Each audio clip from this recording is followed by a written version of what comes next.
It is April 18th, and if you all would join me for the Pledge of Allegiance.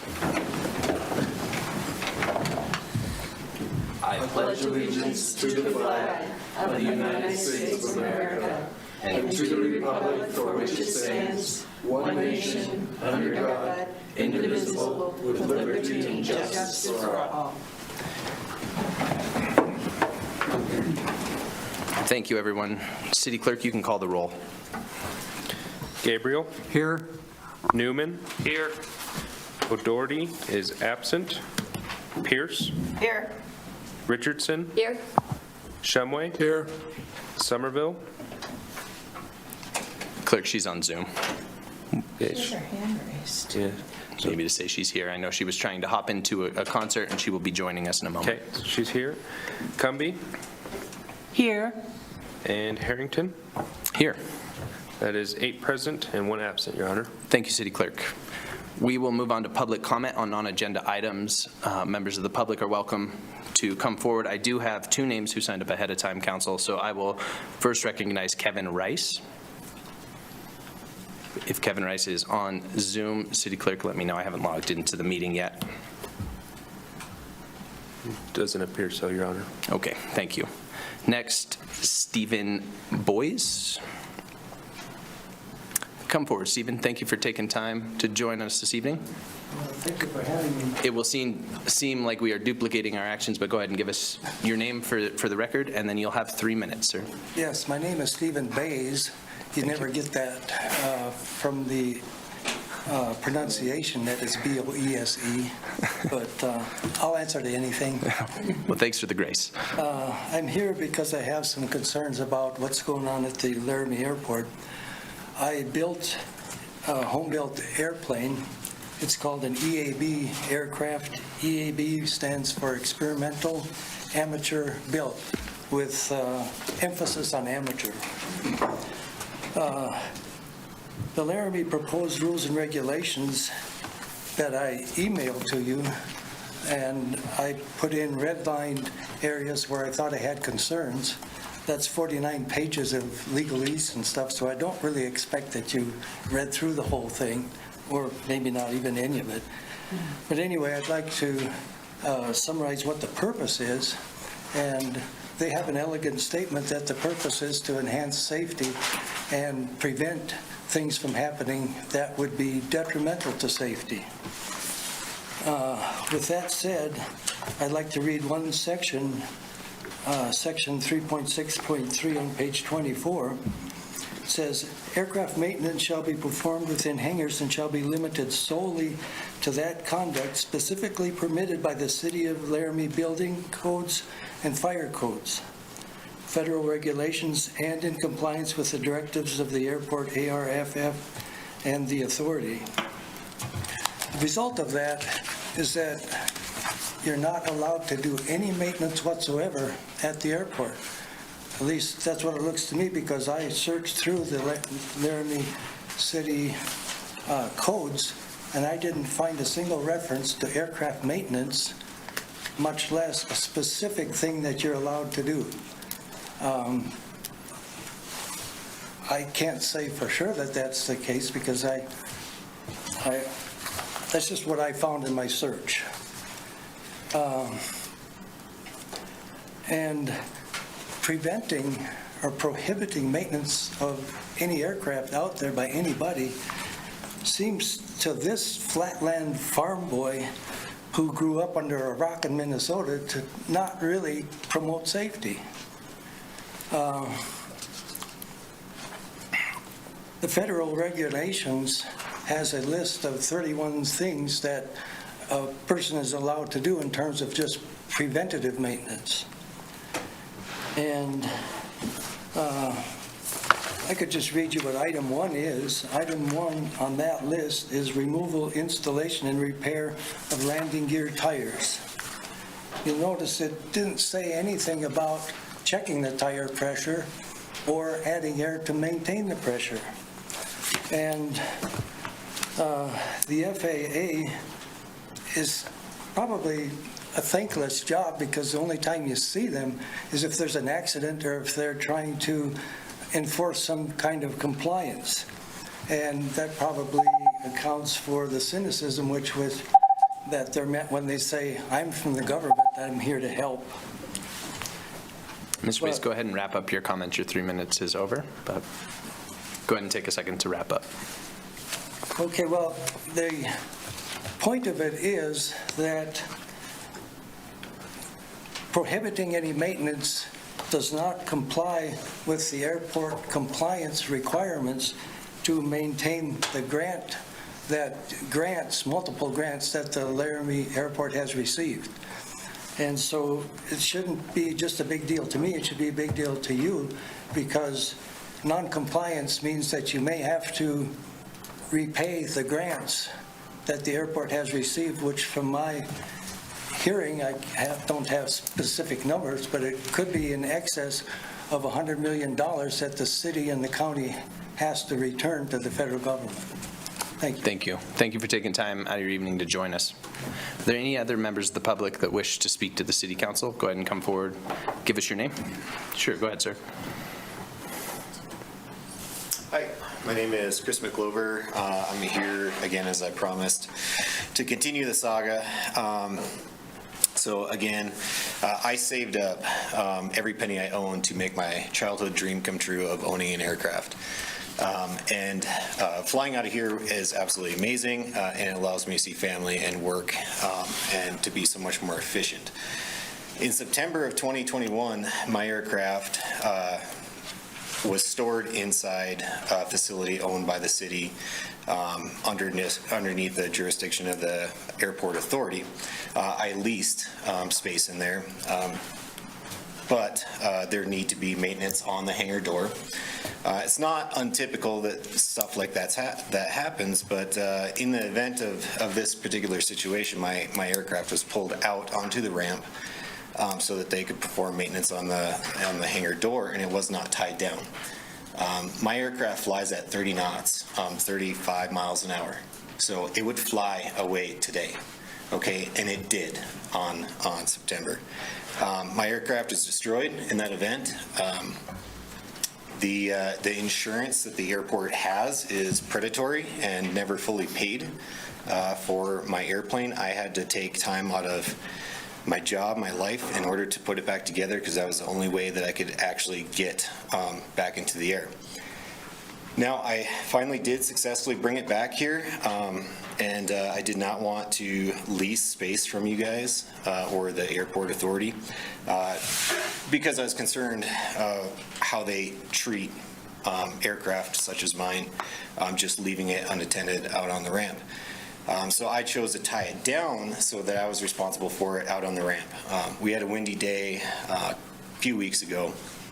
I think the winds out at the airport were 60 knots, twice what my airplane flies at. It shifted in the chocks, it moved, and I went out there to retie my airplane, tighten the straps down. As a result of that, I was threatened with FBI investigation. The local PD was called to investigate me for trespassing. I was tried to be charged with trespassing, unlawful entry, to save my airplane.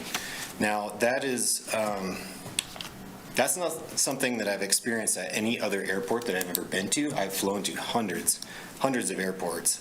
What would a standard practice would have been there was a nice phone call and saying, hey, it's a little windy today, your airplane's moving, let's move it into the hangar that's vacant right now.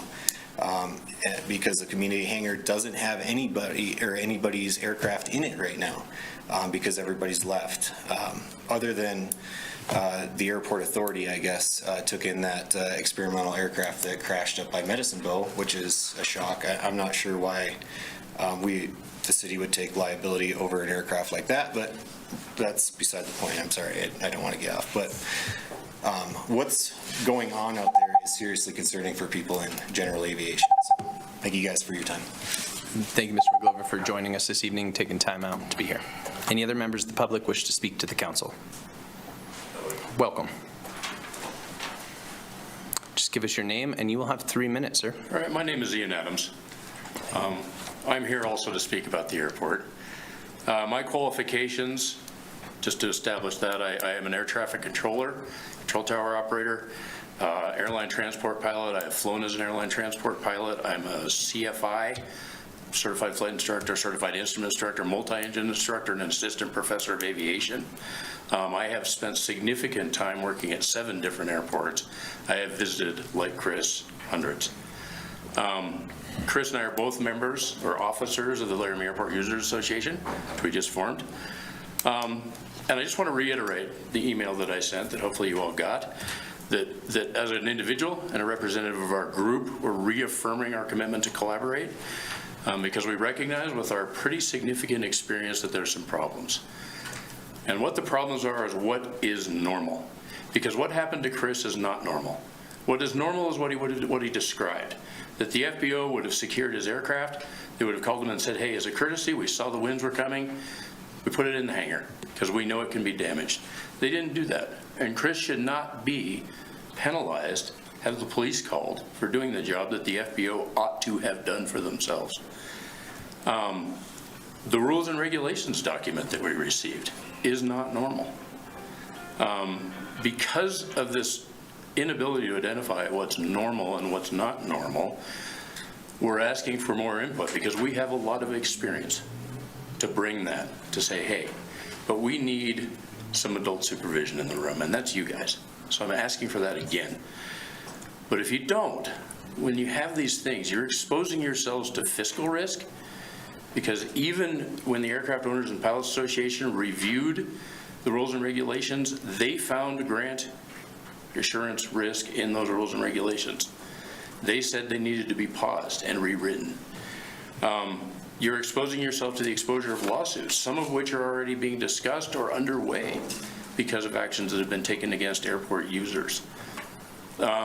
You're exposing yourself to a loss of business development, which is significant because this airport does not have a good reputation in the flying community right now. Commissioner Jones, who did a lot of her own research, spoke last night at our meeting, expressed the same thing. That can be fixed. All of this can be fixed. But the most important thing that you have to recognize is it's not a game out there. What happens on those runways is life and death. It's not fuel sales, it's not customer service, it's not staking out your territory. That airport has to be operated in a safe and efficient manner. And if you don't have the oversight to recognize out the window what is an unsafe operation or condition, what is an unsafe adherence to regulation, and what is an unsafe practice in the operations of the airport, if the people that are directly in charge of supervising that don't have that experience or ability, you are exposing yourselves to tremendous liability. And we are offering a group of people with 90,000 flight hours and a spectrum of experience across an entire plethora of aviation to help you recognize that. And we need that chance, but we need to be able to do it with your help. Thank you. Thank you, Mr. Adams, for taking time out of your evening to speak to the City Council. Are there any other members of the public who wish to speak to the City Council on any item? City Clerk, are there any on Zoom? If you're on Zoom, go ahead and just use the raise hand function, and we will let you into the room. I'm not seeing any. Seeing none, Council, we're going to go ahead and close that public comment period. And we will recognize the Vice Mayor for item 5.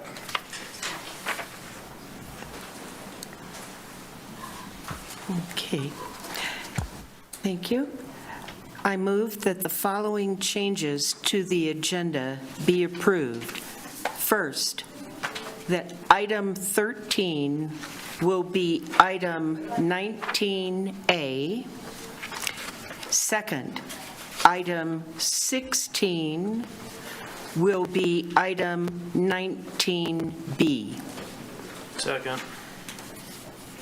Motion by the Vice Mayor, second by Councilor Newman. All those in favor? Aye. Any opposed? The agenda has been submitted as changed. I move that the agenda be set as changed. Thank you. Second. Second? All right, motion by Vice Mayor Cumby, second by Newman. All those in favor, say aye. Aye. Okay, the agenda has been set. We got through it. All right. City Clerk, I'm going to go ahead and recognize you for the beginning of the public hearings. Thank you, Mayor. Notice is hereby given that a public hearing of the Laramie City Council will be held Tuesday, April 18th, 2023 at 6:30 p.m. at 406 Ivinson Avenue, Council Chambers, and Zoom meeting for the following purpose. Original ordinance number 2057, amending Laramie Municipal Code, Chapter 2.56, related to purchasing. All information relative to this matter is available for review at the City of Laramie City Clerk's Office at 406 Ivinson Avenue, Laramie, Wyoming. Anyone wishing to be heard should be present or may be represented by his or her agent at the meeting. Thank you, City Clerk. Are there any members of the public that wish to speak to this public hearing? City Clerk, are there any on Zoom? Thank you. All right, seeing none, we will close that public hearing. City Clerk, back to you. Okay. Notice is hereby given that a public hearing of the Laramie City Council will be held Tuesday, April 18th, 2023 at 6:30 p.m. at 406 Ivinson Avenue, Council Chambers, and Zoom meeting for the following purpose. Original ordinance number 2058, amending Laramie Municipal Code, Section 9.16, regulating handbills upon private property when nuisance declared. All information relative to this matter is available for review at the City of Laramie City Clerk's Office at 406 Ivinson Avenue, Laramie, Wyoming. Anyone wishing to be heard should be present or may be represented by his or her agent at the meeting. Thank you, City Clerk. Are there any members of the public that wish to speak during this public hearing? Okay. We will close that public hearing. And City Clerk, back to you for 3 of 4. Okay, notice is hereby given that a public hearing of the Laramie City Council will be held Tuesday, April 18th, 2023 at 6:30 p.m. at 406 Ivinson Avenue, Council Chambers, and Zoom meeting for the following purpose. Original ordinance number 2059, adding the Laramie Municipal Code, Section 2.54, creating the Ranch Advisory Commission. All information relative to this matter is available for review at the City of Laramie City Clerk's Office at 406 Ivinson Avenue, Laramie, Wyoming. Anyone wishing to be heard should be present or may be represented by his or her agent at the meeting. Thank you, City Clerk. Any members of the public wish to speak to this public hearing? Okay, we will go ahead and close that. And City Clerk, back to you for the 4th time. All right. The City of Laramie, Wyoming, pursuant of Wyoming State Statute, Section 15-1-112B, hereby gives notice of a proposed sale of public property described as the north 10 feet of Lot 3, Block 218, City of Laramie, formerly the Town of Laramie, Albany County, Wyoming, to Strothrem Properties LLC without calling for bids, as City Council has determined that the sale will benefit the economic development of the municipality. The property being sold is part of a larger parcel with an appraised value of $15 per square foot. The property being sold is approximately 1,320 square feet with an appraised value therefore of $19,800. The proposed sale is for $19,800. A public hearing on the proposed sale will be held by the City Council in City Council Chambers at 406 Ivinson Avenue at 6:30 p.m. on April 18, 2023. The public is invited to offer comments on the proposed sale. All information relative to this matter is available for review at the City of Laramie City Clerk's Office at 406 Ivinson Avenue, Laramie, Wyoming. Anyone wishing to be heard should be present or may be represented by his or her agent at the meeting. Thank you, City Clerk. Any members of the public wish to speak during this public hearing? It looks like Marty O'Blasser. Okay, go ahead and let Marty O'Blasser into the room. Thank you, City Clerk. And City Clerk, while you're at it, will you let me into the room, and then I can just keep an eye on members of the public?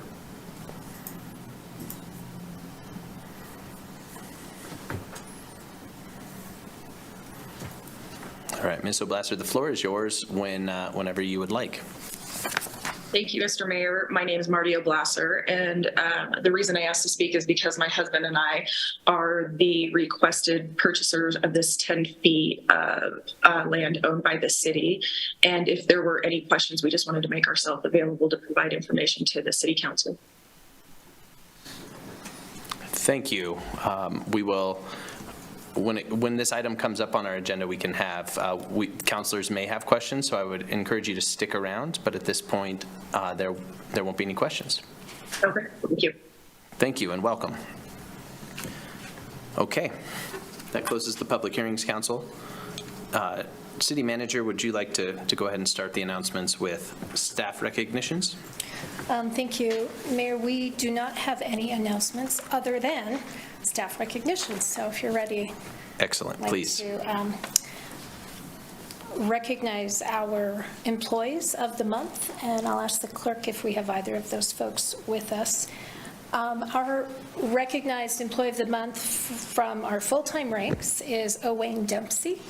And let me tell you a little bit about him. First of all, he was nominated to be the Employee of the Month, or as we like to call it around here, our Rock Star of the Month, by the landfill supervisor, Mitch Ecker, who nominated him, saying he just really does great work and is really important to helping things run smoothly and to being very efficient in the operations of the landfill. Mr. Dempsey was referred to city employment by actually one of our city employees, and he's been with us for 9 years since he was hired. In that time, he promoted 4 years ago to his current position as a senior operator at the Laramie landfill. He oversees 2 other operators, and they work to make sure the landfill stays in compliance with the many requirements put on it by city, state, and federal regulations. I thought this was really great. I was pleased to see Owain said he really looks for opportunities to grow, and in the 9 years he's been with the city, he has held his CDL. He's also gotten his operator certification for the landfill, and he's working right now on the Solid Waste Association of North America, or SWANA, that's their professional association's certification for landfill operations, and plans after that he gets that to pursue the MOLO, Manager of Landfill Operations certification through SWANA too. I must say it's great and very typical of our staff to be really working through those certifications and learning more. Let me tell you a little bit about him personally. He graduated from Laramie High School. He says he spends his time away from work with his 3-year-old daughter, and provided some really adorable pictures for us of him with his daughter. And he said he also likes to cook cordon bleu and curry dishes among some of his favorites, but he does say his 3-year-old's probably just happy having chicken nuggets and ice cream, as are all 3-year-olds, right? So we want to thank him for his work with the city. And Ryan, were we able to decide if he was able to join us tonight? I don't believe he's on. Okay, unfortunately, he was not able to be here, but we appreciate his work very much. And then, Council, I wanted to also speak about one of our other employees. So as you know, we come to you monthly and recognize one of our full-time permanent staff members, but you know, as well as staff do, and certainly the community, that we have a whole bunch of part-time people that work for the city, and they're not really permanent employees or full-time employees, but they're integral to our operation and to successfully delivering the services that we do for the community. So we started what we call Kudos Corner, where we'll also recognize one of our part-time, maybe temporary workers, but someone who's been really integral. And we started that this month, welcoming John, I hope I'm pronouncing this right, Tanasha. John's a lifeguard out at the Recreation Center, and he was nominated by his supervisor, Wendy Clubb. He's been with us since the fall semester. She said he has a great positive attitude, always makes it on time to his shifts, even though he apparently has had a few transportation issues in the last few months, and that he's just a great asset to the team and makes it a fun place to work out there. So we'd like to recognize John Tanasha and thank him for his work with the city and for performing such an important function. Lifeguarding is a very, very, very important activity out at the rec center. Ryan? Nope. Okay. Well, apparently this is not the most popular place to be tonight on the City Council Zoom call, but we thank those folks both for their work. Thank you, Council. Thank you, City for the Manager. chance to talk about that. Absolutely. Yeah, that's always appreciated. Council, are there any disclosures by the council for items before us this evening? Okay. Okay, seeing none, we will go to the Vice Mayor for approval of the consent agenda. I move that the consent agenda be approved and that each specific action on the consent agenda be approved as indicated. Second. Motion by Cumbie, second by Pierce. City Clerk, you can call the roll. Gabriel? Yes. Newman? Yes. O'Doherty is absent. Pierce? Yes. Richardson? Yes. Shumway? Yes. Somerville? Yes. Cumbie? Yes. And Harrington. Yes. That is 8 yeses, 0 no, and 1 absent. Thank you, City Clerk. The consent agenda has been approved. We are on the regular agenda now. Councilor Richardson, item 11 is to you. Okay. I move to award, let me get the microphone on. I move to award the bid for replacement of Unit 679 refuse collection truck to CMI Teco, Casper, Wyoming, in an amount not to exceed $427,068, amend the solid waste budget appropriately, and authorize the mayor and city clerk to sign. Second. Motion by Richardson, second by Gabriel. Director Webb, welcome. Good evening, Mayor, Council. Unit 679 is a side loader. So this is one of the big trucks that typically does residential collection for trash or recycling. We went out to bid for a replacement on that truck. We received 3 bids, which was nice. Typically lately, we've only been getting 1 or 2 bids, so it's good to see 3 bids. CMI Teco is the low bidder. CMI Teco out of Casper is the Mack truck dealership, who we've worked with many times in the past. And so we're recommending award of the low bidder, CMI Teco. Thank you, Director Webb. Council, any questions? Okay, seeing none, we're going to go to the public. If the public wishes to speak to this item, go ahead and come forward or raise your hand on Zoom. Okay. Seeing none, we are back to the council for comments. Okay, no comments. City Clerk, go ahead and call the roll on this item. Newman? Yes. Pierce? Yes. Shumway? Yes. Gabriel? Yes. O'Doherty is absent. Richardson? Yes. Somerville? Yes. Cumbie? Yes. Harrington? Yes. That is 8 yeses, 0 no, 1 absent. Thank you, City Clerk. That item has been adopted. Item 12, Councilor Pierce. Thank you, Mayor. I move to award the professional engineering services agreement for the West Laramie Main Lift Station project to Tetra Tech of Denver, Colorado, in the amount of $387,000, or let me start over, $387,516, plus a contingency of $38,484, for a total amount not to exceed $426,000. Amend the fiscal year 2023 wastewater fund budget accordingly, and authorize the mayor and city clerk to sign. Second. Motion by Pierce, second by Director Webb. Mayor, Council, the West Laramie Main Lift Station is approaching the end of its useful life. And we know that, we've planned for that. And so it was obviously budgeted for. We went out for RFQ for the design of a new lift station. Lift station is what moves the wastewater uphill. Normally it runs by gravity downhill, but at some locations we got to move it uphill. This location we got to move it up to the plant, as the main outfall line coming in is lower than the plant itself.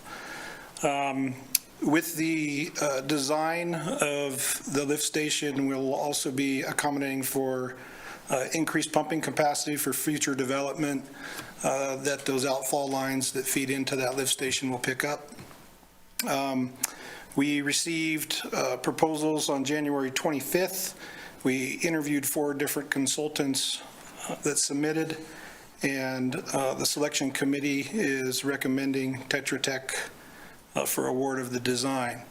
This project will be back here probably, we're estimating in the fall to come talk to you folks about approving an application for a state revolving fund loan for the construction of this project.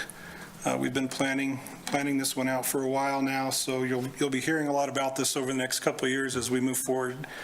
Kind of a big but very important project. If you have any further questions, I'd be happy to take them. Council. Any questions? Councilor Shumway.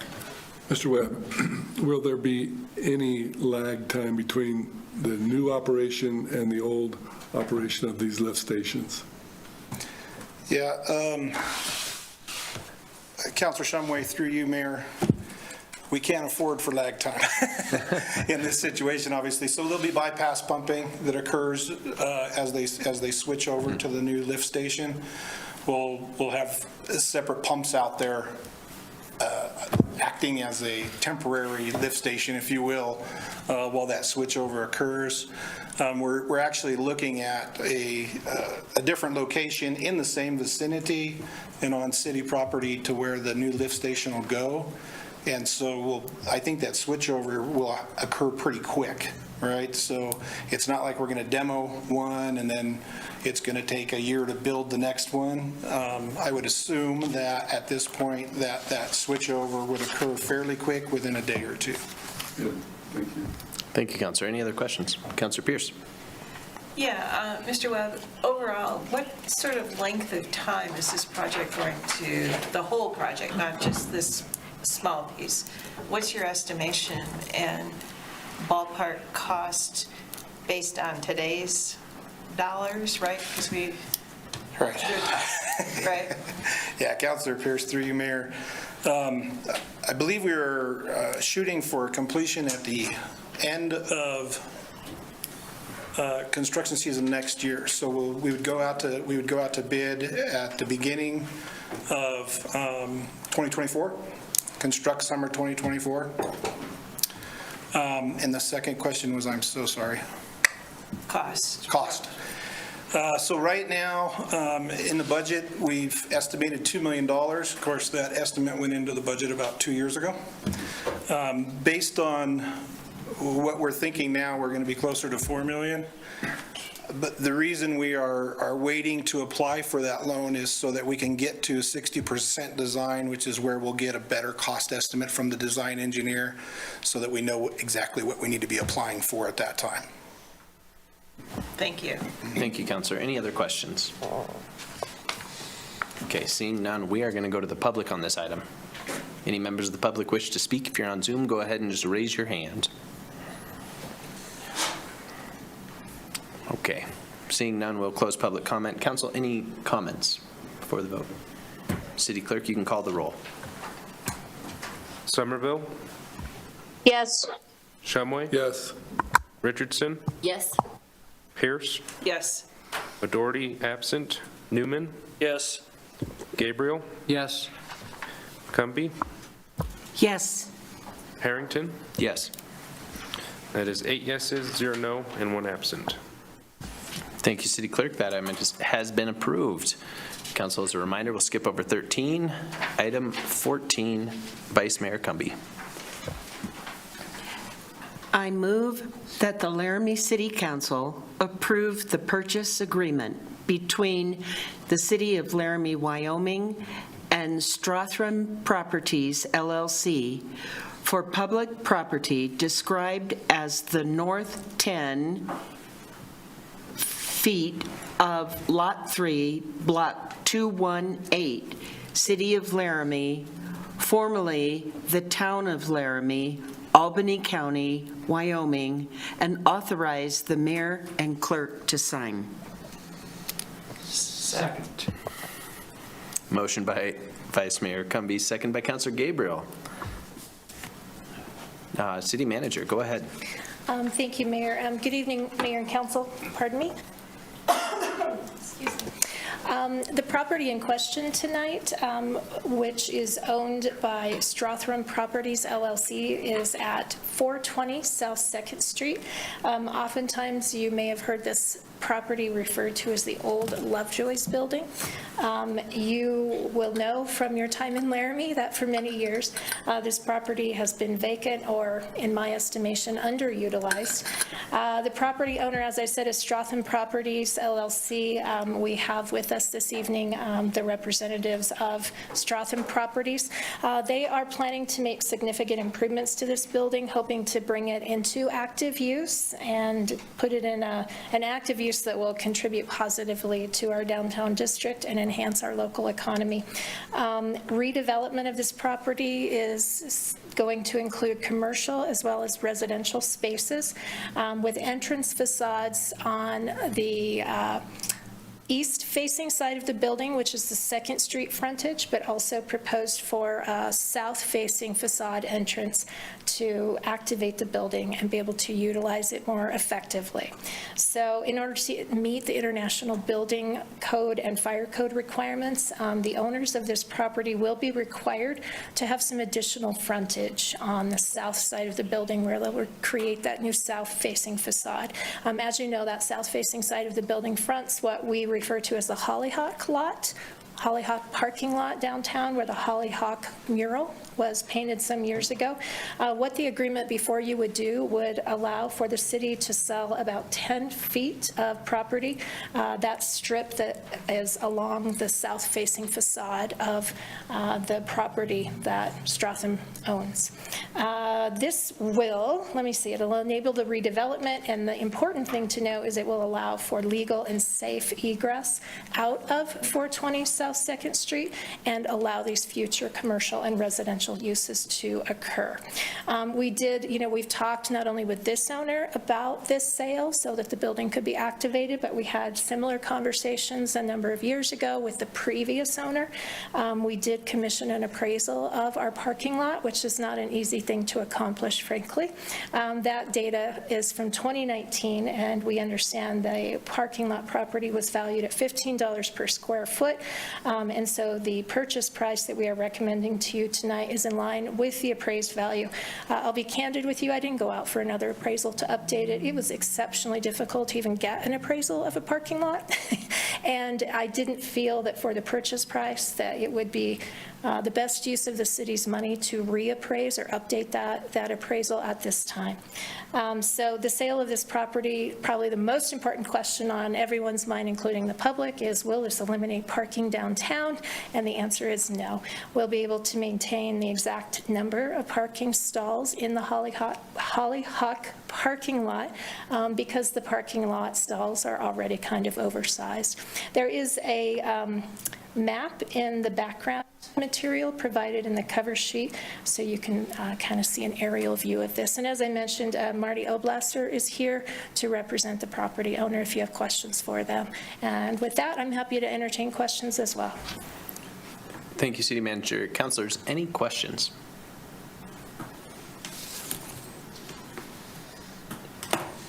Okay, seeing none.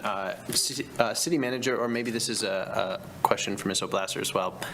What happens with the mural that is on the wall following development?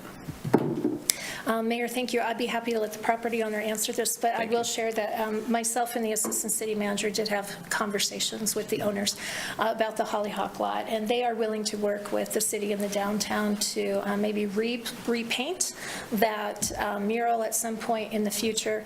I also spoke with our downtown Main Street director, and they understand the potential to maybe somehow preserve that mural either in paint or architectural design, but the owner is willing to work with the city on that. It does seem to kind of be heartfelt, although there is some question about the peanut guy. Always questions about that. Right, I know. Ms. Oblasser, would you like to speak to that at all? Thank you, Mr. Mayor. Yes, the city manager did a perfect job of explaining our plans. Is to the best of our ability, we would love to preserve it. There have been some questions from our engineer as to the structural integrity of that wall and what that might look like and if it would need a new brick veneer on the outside. But with those being unknown, the goal would be to somehow preserve that or another mural and work with the city. Maybe one that doesn't have a peanut. Sure enough. Thank you. Councilors, any other questions? Okay. We will go to the public on this item. Are there any members of the public that wish to speak to this item? Let's go ahead and raise your hand if you're on Zoom. You would have 3 minutes to speak to the council. Okay, seeing none, we're going to close the public comment period. Council back for any comments. Councilor Richardson. I just want to note that I am looking forward to this. It feels like there's a lot of potential here, which is exciting. At one point, I did have a conversation about that hollyhock mural because it's getting pretty worn out already. And from what I understand, the artist who had initially created it, it was not necessarily interested in coming back to refurbish it. And so that just as a note that might be a reason why it changes in the future as well. So. Thank you, Councilor. Any other comments, Council? Okay. Oh, Councilor Pierce. Yeah, again, good luck, and thank you for your investment into our downtown. Thank you so much. Here, here, Councilor. Any other comments? Okay. City Clerk, you can call the roll. Gabriel? Yes. Newman? Yes. O'Doherty is absent. Pierce? Yes. Richardson? Yes. Shumway? Yes. Somerville? Yes. Cumby? Yes. And Harrington. Yes. That is 8 yeses, 0 no, and 1 absent, Your Honor. Thank you, City Clerk. That item passes. Item 15, Councilor Newman. I move to approve the second reading of original ordinance number 2057, amending Laramie Municipal Code, Chapter 2.56, relating to purchasing. Second. Motion by Newman, second by Richardson. Director Webb. Mayor, Council, as you may recall from first reading, we walked through it pretty extensively. Wasn't going to plan on that tonight unless you want me to. But it basically is what we're doing here is just aligning with Wyoming State Statute 15.1.113. At the 2023 legislative session, they updated the spending thresholds for public improvement work. And so this ordinance change is basically to align with the updates in state statute that took effect on April 1st. Thank you, Director Webb. Council, any questions on second reading? Seeing none, we will go to the public on this item. If any members of the public wish to speak to this item, go ahead and raise your hand on Zoom. Okay, seeing none, we'll close that public comment. Councilors, any comments? City Clerk, you can call the roll. Somerville? Yes. Shumway? Yes. Richardson? Yes. Pierce? Yes. O'Doherty is absent. Newman? Yes. Gabriel? Yes. Cumby? Yes. Harrington? Yes. That is 8 yeses, 0 no, and 1 absent. Thank you, City Clerk. That item has passed second reading. Item 17, Councilor Pierce. Yeah, thank you, Mayor. I move to approve original ordinance number 2059 on second reading, adding Laramie Municipal Code Section 2.54, creating the Ranch Advisory Commission. Second. Motion by Pierce, second by Vice Mayor Cumby. City Manager. Mayor, did we skip an item? City Manager, we did. Item 16 has moved to 19B. I apologize. You're fine. We got it a little confusing there for a minute. Not your fault. Yeah, very good, no problem. I'm happy to go to the Ranch Commission. So, Council, as we discussed on first reading of this ordinance, the Ranch Advisory Commission has been ad hoc or temporary for 10 years, and that is probably not a tenable way to continue. So we are going to move to make this commission permanent by city ordinance to bring it kind of in line with our other permanent board and commissions of the city. It was discussed on first reading that staff had acknowledged from our experience over the last 10 years that the size of this board is perhaps too large. It's a little unwieldy, and as you know, it is always challenging to fill board and commissions with volunteer members of our community. So we had suggested council might want to contemplate sizing the board down a little bit, just so there are a few fewer people on it so that it is a little bit more nimble. So I had brought forward at your suggestion 2 amendments that you could consider to the main motion. And if you look at the descriptive material provided in the cover sheet, the first amendment, or titled Amendment A, would create a 6-member board, which would include 1 city council non-voting liaison appointed by you, the governing body, combined with 5 at-large voting members from the community. Or you could consider Amendment B, which would be to amend the main motion to have a 5-member body, 1 of whom is a city council appointed voting member, and 4 other at-large voting members from the community. We can certainly, if you would like, draft additional amendments for your consideration, but there's 2 that could start you out in your discussion and consideration tonight. With that, happy to stand for questions. Council members, any questions? Is there a council member that feels strongly just to urge this conversation along? Councilor Somerville. Mayor, I'd be ready to make a motion. Please.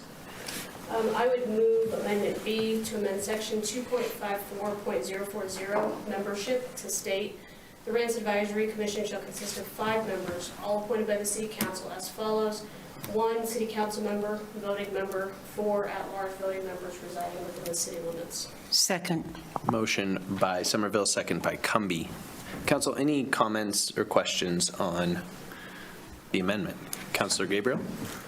Thanks, Mayor. I think that's exactly where we want to go in our discussion last time. That I was going to go ahead and introduce that. I'm glad that Councilor Somerville was on board, and it seems like we need to have a city council person as a voting member, and I'm certainly comfortable with that, and I'd like to proceed with that. Thank you, Councilor. Any other questions or comments, Council? City Manager, this is a bit of just a practical question that I have now that we are discussing shrinking the size of the board. What happens to board members who are currently seated on this board when we reduce the size? Mayor, that's a really good question. When the ordinance takes effect, and as you know, after you pass this, we'll have to publish it, so it'll be many weeks out. We'll need to take a look at upcoming expiring terms over that period of time, and I think what we do is let people that are expiring kind of age out, but we'll come up with the plan for that, and I could give you some more like specific detail for third reading if that's of concern. Thank you. Yeah, I was, I think maybe just a little curious how that might play out, and I think I would trust the council liaison to bring us back any issues that would arise in that conversation. So, Okay. All right, council, any other questions? Sorry, I got a little astray there. Members of the public wishing to speak to this item, go ahead and raise your hand on Zoom. Seeing none, we will close the public comment. Council members, any comments before we go to the vote? And again, this is the, Councilor Shumway. Thank you, Your Honor. I normally am not in favor of having council members as voting members, but prefer to have them as liaisons. However, I'm very much in favor of having a council member vote on this. We have invested a lot of money into our ranch properties, and I think it's important for us to represent our investment as voting city council members. So I'm going to vote in favor of this motion. I think it's a good combination of people with experience and also people invested in the property. Thank you, Councilor. Any other comments? Okay, seeing none, City Clerk, you can call the roll. This is on the amendment. Gabriel. Yes. O'Doherty is absent. Richardson. Yes. Somerville. Yes. Newman. Yes. Pierce. Yes. Shumway. Yes. Cumby. Yes. Harrington. Yes. That is 8 yeses, 0 no, and 1 absent. Okay, thank you, City Clerk. That amendment has been adopted. Council, we're back to the main motion. Any questions or comments on the main motion? Okay, seeing none, we're going to go to members of the public on the main motion as amended. Just raise your hand if you were on Zoom. Okay, seeing none, we will close that public comment period. And then, Council, any comments before the vote on the main motion as amended? Councilor Pierce. Yeah, I just want council to know that city staff, I can't remember if it was Ryan or Nancy, had sent out announcements to the committee to see if, they wanted to make any comments, and I don't see anybody in attendance, but if, in terms of normally this would go to the consent agenda, but if they do opt to come and have a conversation with us, we can pull it potentially from the consent. Sure. And have them speak, because I think that's important to hear from them. Yeah, thank you, as well. Councilor Pierce. Yeah, that's a great idea. And if you know ahead of time, let me know, and we'll Yeah, make sure I it's on the will, regular agenda. Yeah, so thanks. Absolutely, thank you. Council, any other comments before the vote? Okay, City Clerk, you can call the roll on the main motion.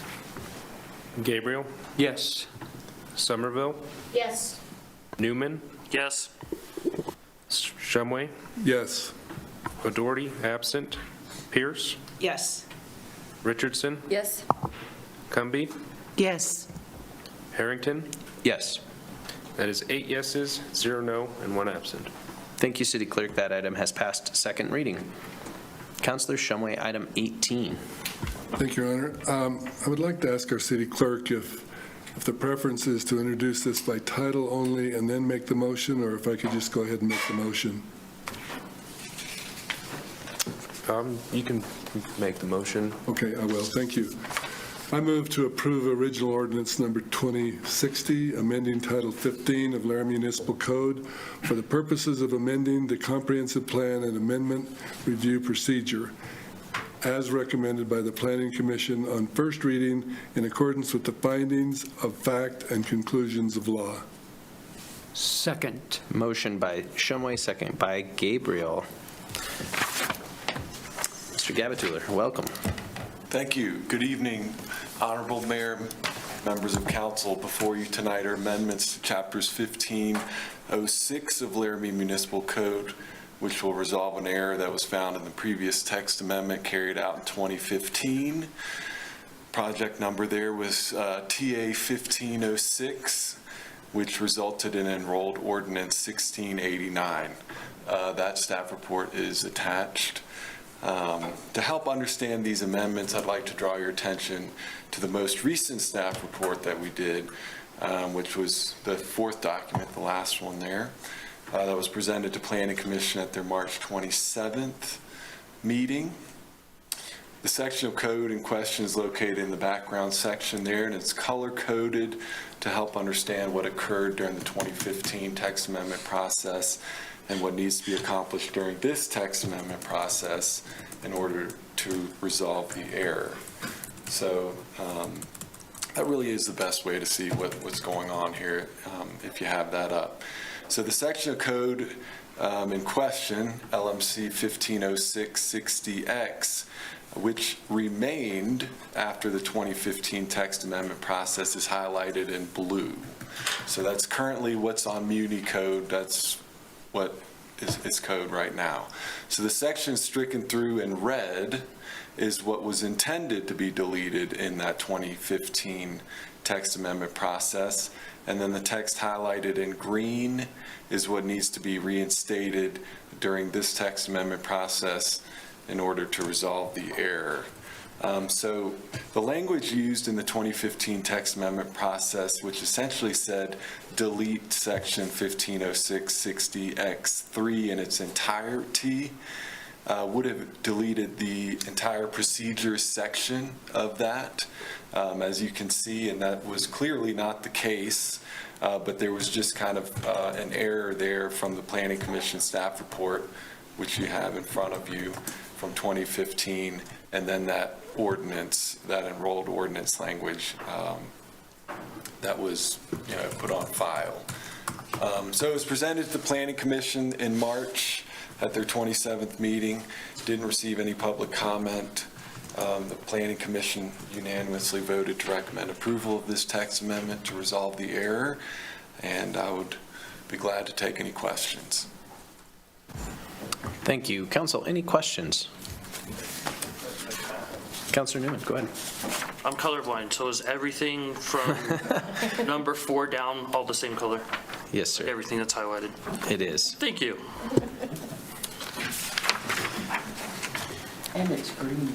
Yeah, it's. Couldn't tell you that. Yeah, it's all green. Thank you. Okay, any other questions? Remember that. Yeah. Okay. We will go to any members of the public on this item then.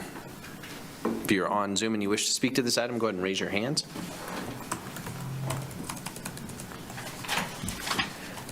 Okay, seeing none, we will close the public comment period. Council, any comments? Councilor Somerville. Mayor and Planning Department, on behalf of a member of the 2015 council, oops, I'm sorry. Thank you, Councilor. Okay. It's like, wow, what have we been doing? Okay, council members, any other comments? City Clerk, go ahead and call the roll on this item. Richardson, Yes. Pierce, Yes. Newman, Yes. Gabriel, Yes. Doherty is absent, Somerville, Yes.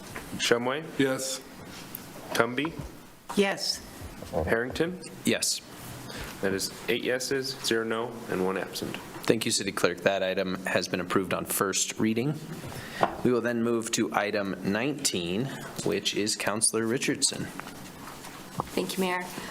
I move to approve Resolution 2023-33, awarding $221,190 due to rounding in fiscal year 2023-24 community partner funds in accordance with the amounts listed in the resolution, and authorize the mayor and city clerk to sign. Second. Motion by Richardson, second by Pierce. And we will go to City Manager Jordan. Thank you, Mayor and Council. As you know, in March, you had a work session on March 14th to hear from the applicants for community partner funding. We had 27 of the 29 applicants here making a presentation with respect to their application. At that meeting, we distributed the memo to you as well as the worksheet, allowing you to see the amount requested by each agency, and then subsequently you were able to turn in your individual recommendations. As per our standing practice, those individual recommendations of each council member were averaged, and they're reflected in the worksheet attached that forms the body of the resolution that you will either pass tonight or not. That shows the average amount of funding, and the total was stated in the motion as $221,190. I do believe that is in line with the recommendation that I provided to you, that we have some latitude to increase community partner funding.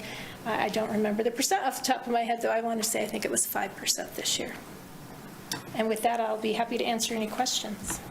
Thank you, City Manager. Councilors, any questions? City Manager, how long have we been doing this in this format? Mayor, just to clarify, you mean using this process? Yes, thank you. I would say it's been probably 10 years ago the council developed this process. It's been tweaked and fine-tuned little by little over the years, but for the most part, the big strokes of it were probably in place 10 years ago. Okay, thank you. All right, councilors, any questions? Seeing none, we'll go to members of the public. Are there any members of the public that wish to speak to this item? Go ahead and raise your hand if you're on Zoom. Seeing none, we will close that public comment period. Back to the council for any comments. Councilor Somerville. Thank you, Mayor. Just in terms of the community partner funding program in general, as I'm looking at the sheet, and we had more applicants this year, I think that I'm a little fearful we'll see that need as some of the federal funds dry up that have been invigorated. I certainly know our other philanthropy partners or members across the state are feeling some of that. And I wonder, as I'm looking at these amounts, and some of them are greatly below what the applicant asked for, some of them are half. And I wonder in terms of what service we're actually providing the community by providing an averaged grant application. And I understand the process, and certainly I've been a council member that's been part of it for a while. But I wonder if we don't need to revisit that in terms of how we're awarding those grants. I know that the commission does it a little differently.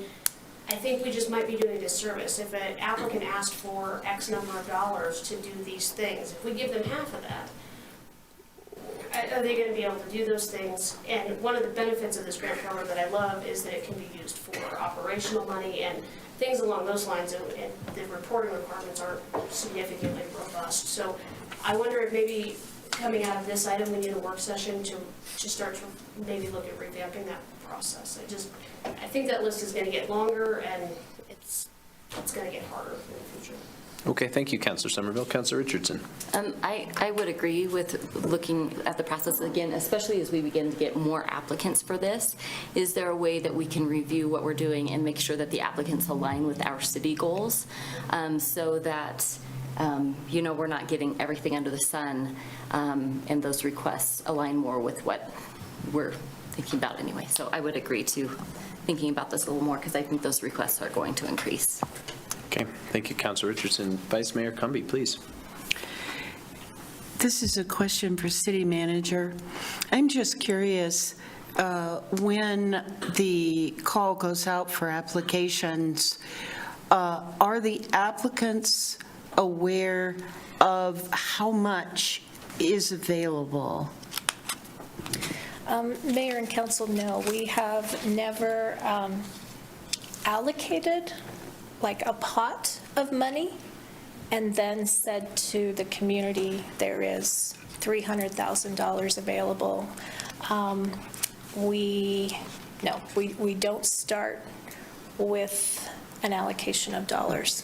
We kind of look at, as you know, we accept applications, and then I'll give you a memo saying, last year you awarded this much, and based on cost of living and those sorts of factors, this much may be warranted to increase by, and then also looking at our revenue and whether revenue has grown or declined. The source of this funding, I would say, is from our fifth penny sales tax, our general purpose sales tax. So as sales tax ebbs and flows, that revenue piece is taken into account. Please, go ahead. Yeah. I just, I agree with Councilor Somerville. I would like to go over this and see if we have any ideas. When trying to make these allocations, I did a calculation to see what percent of the full monies available had that person asked for. And I was just curious, and in some applicants were asking for 12% of the money, and then others maybe 1 or 2%. And I don't know if that had any meaning beyond my curiosity, but it did. I thought it was rather remarkable that some would be so large, the requests. That's what led to my question: do they have an idea of the size of it when they ask for that much? Thank you. Thank you, Vice Mayor. Councilor Pierce. Yeah, I think some of the organizations have learned over the years to maybe go big because they know that it's roughly, I don't know what percentage they actually end up with when it all gets. Go big or go home. Yeah, when it all gets, divided by the numbers get divided by the 9 of us. I do, also on one other comment, I do really like Councilor Richardson's comment about aligning with our goals. I think that's really important, and I think that's well worth the discussion. And I feel like certain organizations in this community, especially those that service, that low income, hungry, homeless, population of folks, that I have, a little bit of a bleeding heart in that regard. So anyway, I would like to have a work session to have that discussion too. Thank you, Councilor Pierce. Any other comments?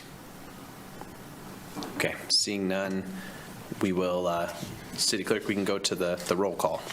I did go to public comment, correct? Okay, I thought so. Thank you. Gabriel? Yes. Newman?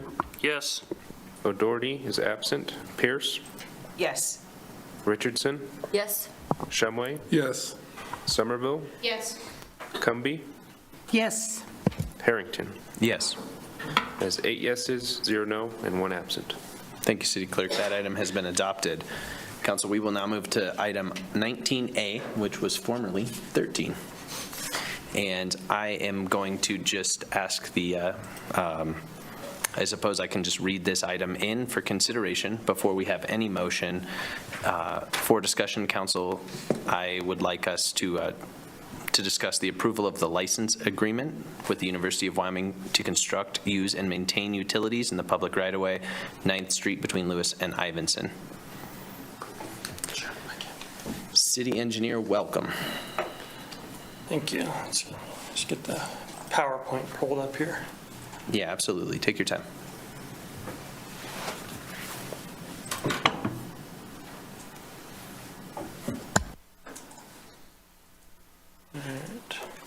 All right, so tonight I'll be giving you just a little bit of background on this 9th Street license agreement. It seems like there's quite a bit of questions going on, so hopefully try to get some of those answered. Just as a general overview of the background, UW approached the city to install some heating water lines underground along the east side of 9th Street. This work will install the lines underneath basically where the existing sidewalk is on the east side of the street. As you guys are aware, this work will require a license agreement with the city since it is installing work or utilities in the right-of-way, and this agreement has to be approved by City Council. As part of this agreement, there will also be surface restoration from Lewis Street to Ivinson Street. All the sidewalk will be replaced, and it appears the curb and gutter will be replaced as well along this corridor.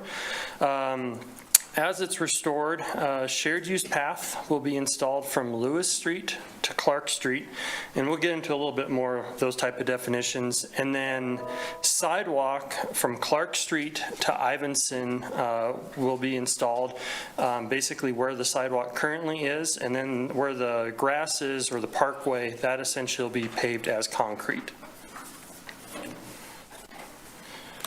So kind of just to walk you through a little bit of the plans, these are part of the license agreement, but this kind of just a cross-section of it zoomed in. What you're looking at is from Lewis to Clark right here of where the work, and this is where we will be installing a shared use path, or UW is proposing to. This shared use path is pretty much what you already see out there from Bradley to Lewis Street. It'll just be continuing that cross section down to Clark Street. So to give you a little bit of visual, what you currently see out there that was installed a few years ago will be installed down to Clark Street. Then this next section here is basically the corridor that we're seeing from Clark Street to Ivinson. As I noted earlier, the sidewalk will be replaced here. And then also the plan is to replace the grass that's currently there, basically pave that with concrete. So that's the changes. The curb is being proposed to stay in the same location but possibly be replaced. So that's the work that's being looked at from Clark down all the way to Ivinson Street. The actual utility projects are a little bit north of University is where they'll be cutting in, but the plan was to go all the way to Ivinson. So as we were reviewing the plans, and since this work will replace quite a bit of concrete out in the right-of-way, staff looked through our planning documents to see how it should be replaced. As part of this, we looked at the Parks and Rec Master Plan. The Parks and Rec Master Plan recommends a shared use path be installed in the location of the project. As I noted earlier, this shared use path is currently installed from Bradley Street to Lewis Street and is being proposed in this project to be installed from Lewis to Clark Street. Also, as part of the Parks and Rec Master Plan, there is recommended for an on-street bike lane, and this currently does exist in 9th Street. So the Parks and Rec Master Plan actually calls out for a bike lane and a shared use path as well. Kind of taking a step back and looking a little bit more of long-range planning, the intent was always to hopefully install a shared use path circling the University of Wyoming campus.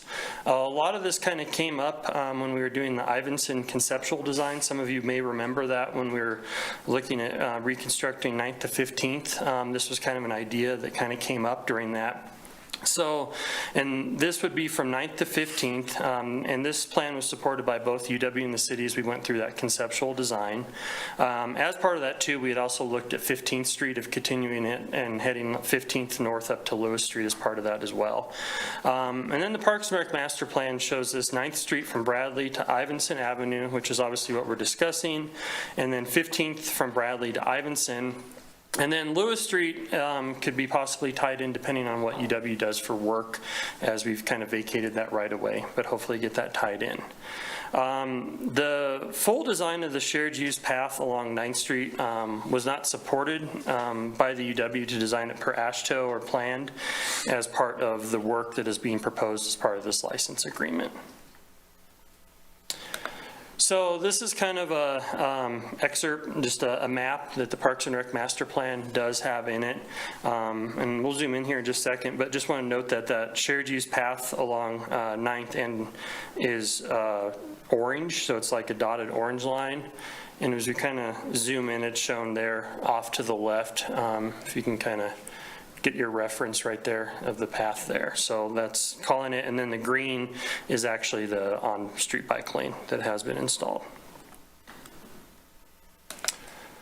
So let's kind of dive in to a little bit of technical background on this.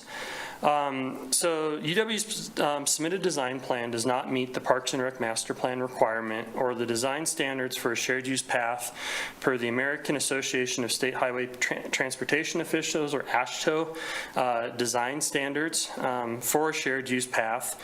And, you know, we note in here they call for 10 feet, and the path that's being proposed is actually, well, not its path, it's concrete being proposed is 12 feet.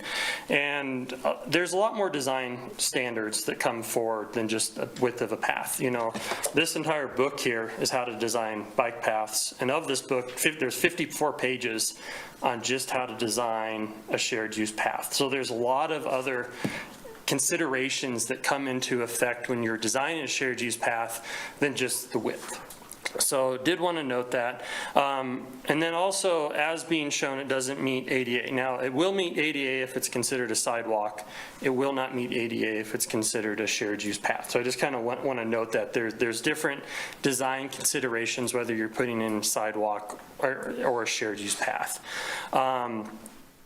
I do want to note, if it is designed as a shared use path, more parking may be removed, and possibly all the parking would have to be removed because we would have to bump out that curb and gutter along this corridor. So just did want council to be aware of that. If the shared use path goes in, it may affect parking more. So as I kind of noted, UW's submittal of what was submitted for this license agreement is, it's essentially replacing the sidewalk as it is and paving that parkway.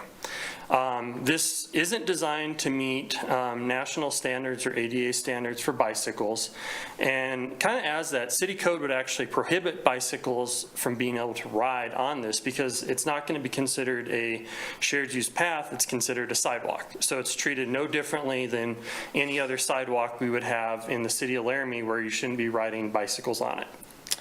And that would be essentially from Clark Street to Ivinson Avenue. Like I said, the Clark Street to Lewis Street is going to be a shared use path. And if we keep it as the plans show, we would do a transition zone at Clark Street to allow that shared use path to go back out into the street and use the on-street corridor at that location. The design, as it currently is being shown as part of the license agreement, will remove approximately 50% of the parking along this corridor. So we did some rough calculations. We have about 35 spaces out there right now, and as the design is shown as part of the license agreement, that would remove 17, and that's to meet the current city code the parking regulations that we passed a year or two ago, and also some AASHTO design guidelines too. So even if the path goes forward, we're looking at removing about 50% of the parking along 9th Street at this location.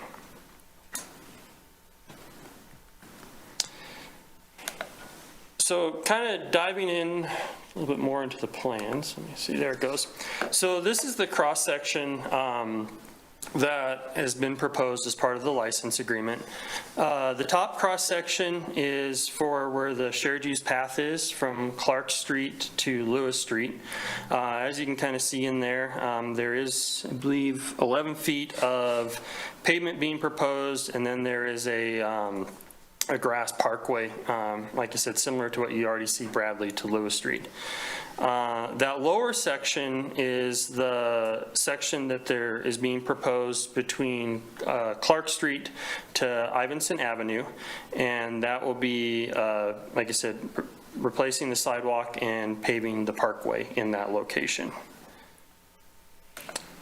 So this next slide is a figure from the AASHTO design book, and just kind of wanted to include this as we kind of start talking in on why the current proposed design does not meet AASHTO. You can note that there needs to be a separation for the trail for the signs. Per AASHTO, you can't have a sign that's going to have a conflict in your path. You never want to put a sign in your path. So basically, items cannot encroach into a path without causing safety or any conflict issues. This next slide here is a picture of actually what's in 9th Street. I believe this was a university, but I can't remember exactly. But I just wanted to include this because note the signs that we currently have being shown in the grass parkway there. I also want to bring to your attention the ADA ramps there. As part of this project, many ADA ramps basically at every intersection are being proposed. And just wanted to note that, and that would be installed in that parkway. And just to give you a little bit of visual, the grass you see between the curb and the gutter and the sidewalk is what they're looking at paving as part of the parkway. Say that again. So the grass that you see in between the sidewalk and the curb and gutter, that's what's being proposed to just be basically paved concrete. So that's the work that's currently being proposed as part of the license agreement tonight. Thank you, Eric. I missed it. Yeah, no problem. It gets confusing. It's hard to sometimes explain this without a lot of visual. All right, so going back to this, the cross-section again, as was noted, you can't put signs to encroach in the path because this will cause safety and conflict concerns. Now in this lower section, there is a sign noted in here, and I do want to note that this sign actually needs a little bit more offset than is being shown here from the curb and gutter. So you're looking at, from the curb and gutter, that sign could get maybe 2 to 4 feet back into that parkway, kind of depending where it is. So that's going to basically be where that green is, and you can see it in this picture. Those signs would be where that paving is, right there. Going back to the ADA ramps will slope in that parkway. ADA does not allow more than 1 inch a foot per drop as you go down to the street. So all these areas where the ADA ramps are would be crossing the parkway. That would be then necking down the cross section and not meeting AASHTO or design standards for a path. It would meet for a sidewalk cross-section, but it would not meet for a path because that ADA ramp would then be in your path and that you'd be riding your bicycle on or walking on. Driveways will be causing the same problem. There are other driveways along this corridor as well, so that will also be causing the same problems you would see with ADA ramps. When you have a pathway being, or sidewalk being shown here, doors being opened also can cause conflicts. If the pathway is right next to the curb and gutter, someone parks there parallel, opens up a door, you have a door that just encroached 2 to 3 feet into your path as well. So that can also cause safety concerns and conflicts with people using it. So with this cross-section, the width is 12 feet that is being proposed to paving back for conflict, but because of the conflicts and safety concerns, it does not meet AASHTO design standards for a shared use path in addition to meeting ADA standards. A good example to be thinking of this is think of other shared use paths we have around town. You have the Cirrus Sky Trail. Now that's kind of out in the open, but that is a shared use path that you can go and ride. We have many around town and everything. So imagine riding the Cirrus Sky Trail versus we have wide sidewalks in the downtown area. However, we have signs, we have other conflicts. Imagine trying to ride a shared use path, riding with pedestrians, bicycles, everything else right in the downtown area, and the conflicts you would encounter as you're going through there. So to meet the design standards for a shared use path in this location, you really need that buffer zone of an additional parkway to allow for the signs to be installed, the ADA ramps to be able to drop outside of the path, to allow for the driveways to be installed. And really that's just so it doesn't interfere with the path. That's not in every location you have, but at this specific location, you do need that buffer in there. So looking at the cross-section again, this is the shared use path that's being proposed between Lewis and Clark, and it's hard to see in these pictures, but there is a buffer zone at this location.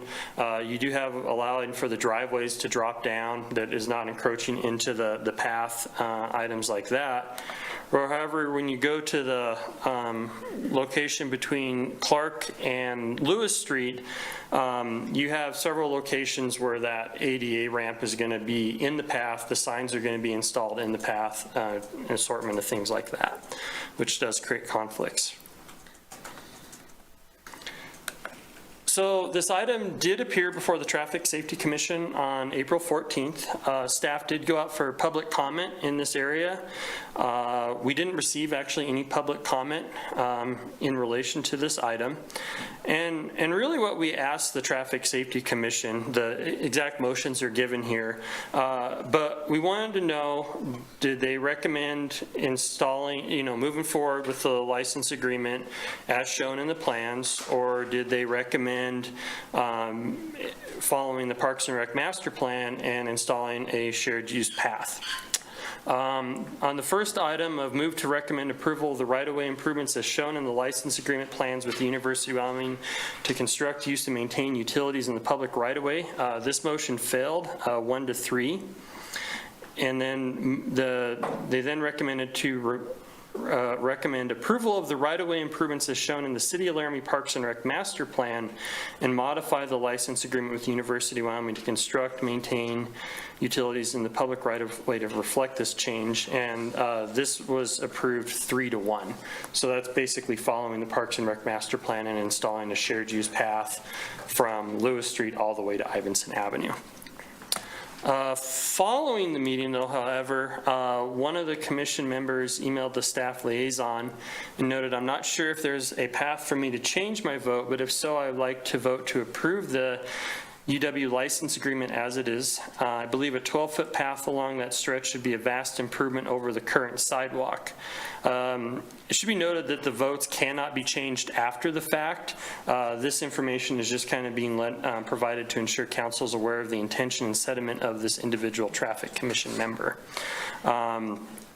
It also should be noted if this was permissible for the member to change their vote because of both motions would actually have failed Traffic Safety Commission and we wouldn't have had a recommendation to bring forward tonight.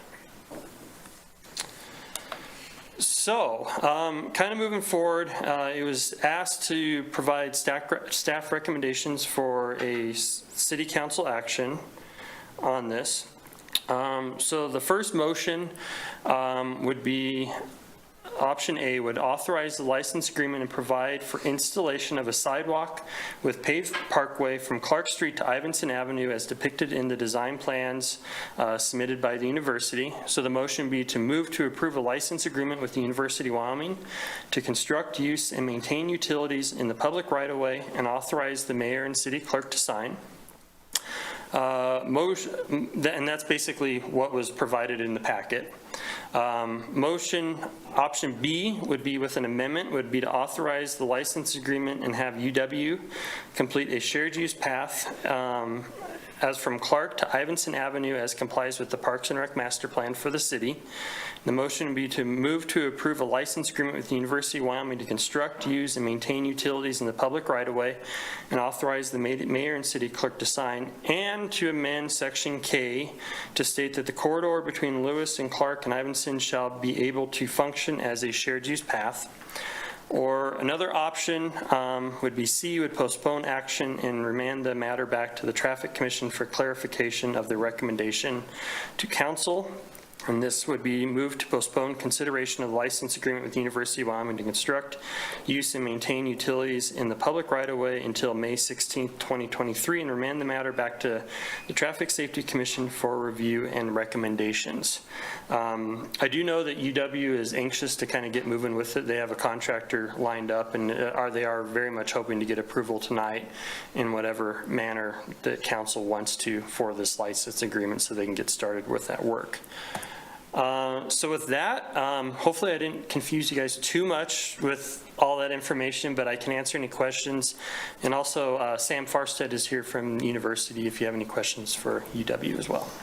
Thank you, City Engineer. Council, by way of just some clarification for you all, questions are permitted now. I think it would be a better idea for us not to stick Councilor Gabriel with a decision that we haven't talked out yet, with sort of asking him to select a motion at this point.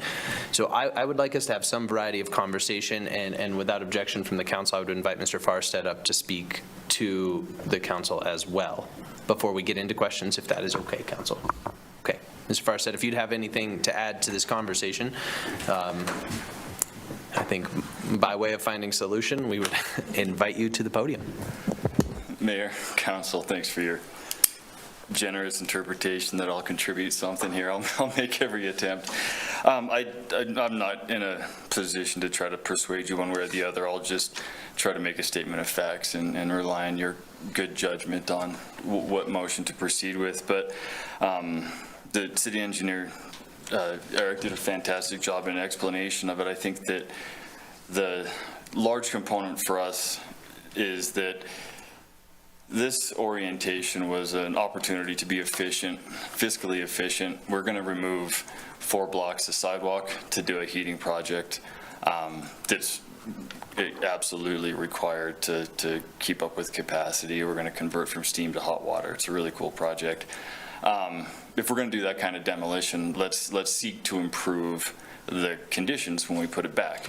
So when you're looking at that Lewis to Clark Street segment that Eric recognizes could be technically considered a shared use path, so that additional width there in that parkway serves a purpose that aligns with the city goals and the Parks and Rec plan. For us, and that is if you've got that parkway from Lewis to Bradley and then a parkway from from Lewis to Clark, you're doing a little bit of traffic calming. You're showing a wider area there, and you're trying to get people to recognize that Lewis Street corridor as a pedestrian corridor. That's the design. The construction documents are in hand. We've vacated the majority of that corridor. So that serves a greater function than just a shared use path for 1 block north and 1 block south of Lewis Street. The other, I think, exceptionally important component for your consideration in this is that when we move south of Clark Street, the university, a non-starter for us is to remove any more parking than is absolutely necessary. We don't want that. I don't think anybody in this building or on Zoom wants that. And so the idea was to make an improvement with that being front of mind. And I think I don't recall who it was on Traffic Commission that made that generous comment there towards the end, but I think that 12-foot wide path, whatever you want to call it, shared use or otherwise, is significantly safer than a 5.5-foot wide sidewalk. That's our goal. Spend some time on 9th Street. It's busy. There's people on segways, bikes, scooters, skateboards, all on a 5.5-foot wide sidewalk right now. If we can make it wider, like I said, with any definition, I do appreciate the merit to national design standards. I think they have a utility, but one size doesn't fit all. We're not in Metro Denver. We're in Laramie, Wyoming. This is an improvement. With that, I'll open it up to questions or further discussion. Thank you, Mr. Farstead. Councilors, go ahead and ask questions. We'll do just one at a time for folks, either the city engineer or Mr. Farstead. Councilor Somerville, go ahead. I guess we'll go with Mr. Farstead since he's standing at the podium. And this might need to go to the city engineer.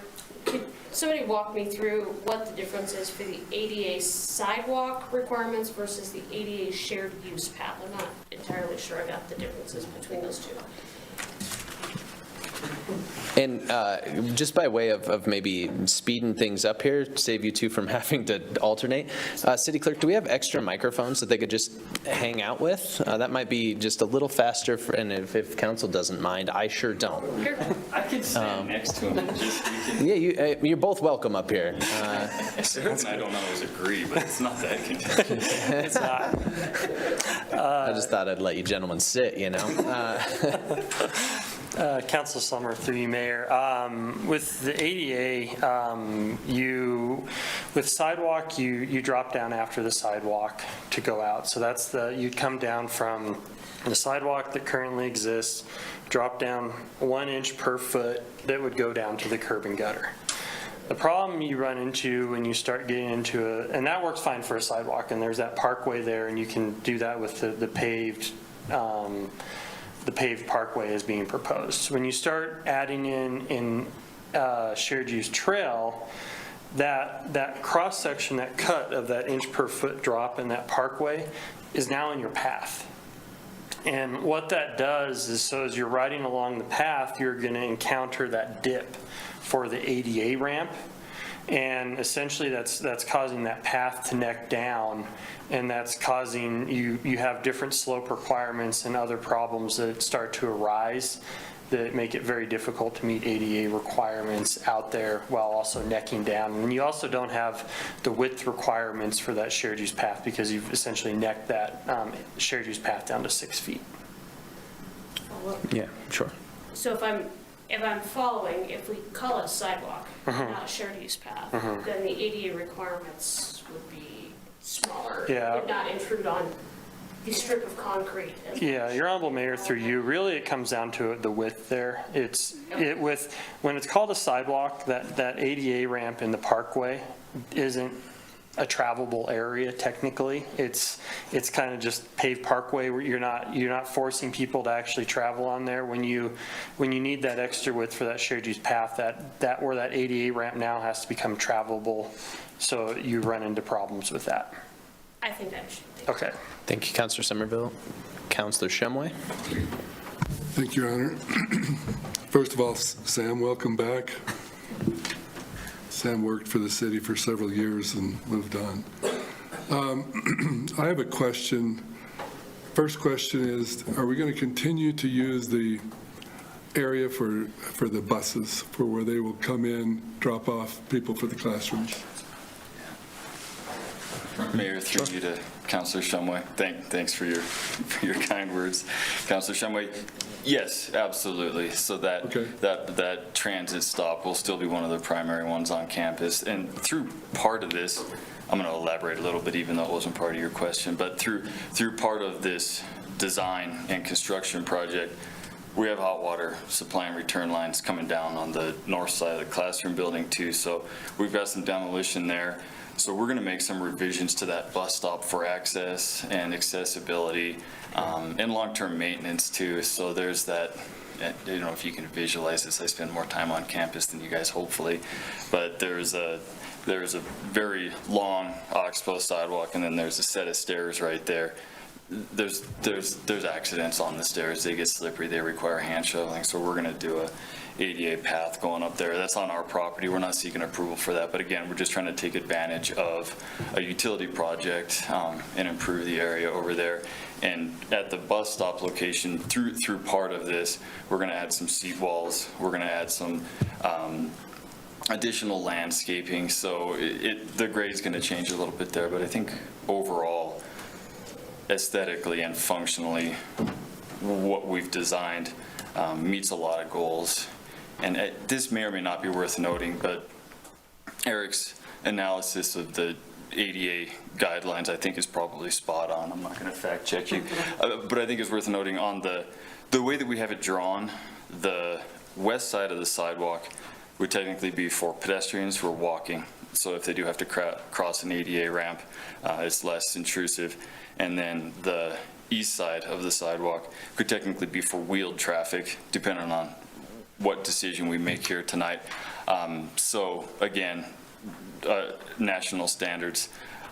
Outside of that, just looking at it from a common sense perspective, we did take into consideration a lot of the traffic flow, I guess, scenarios in this area, so.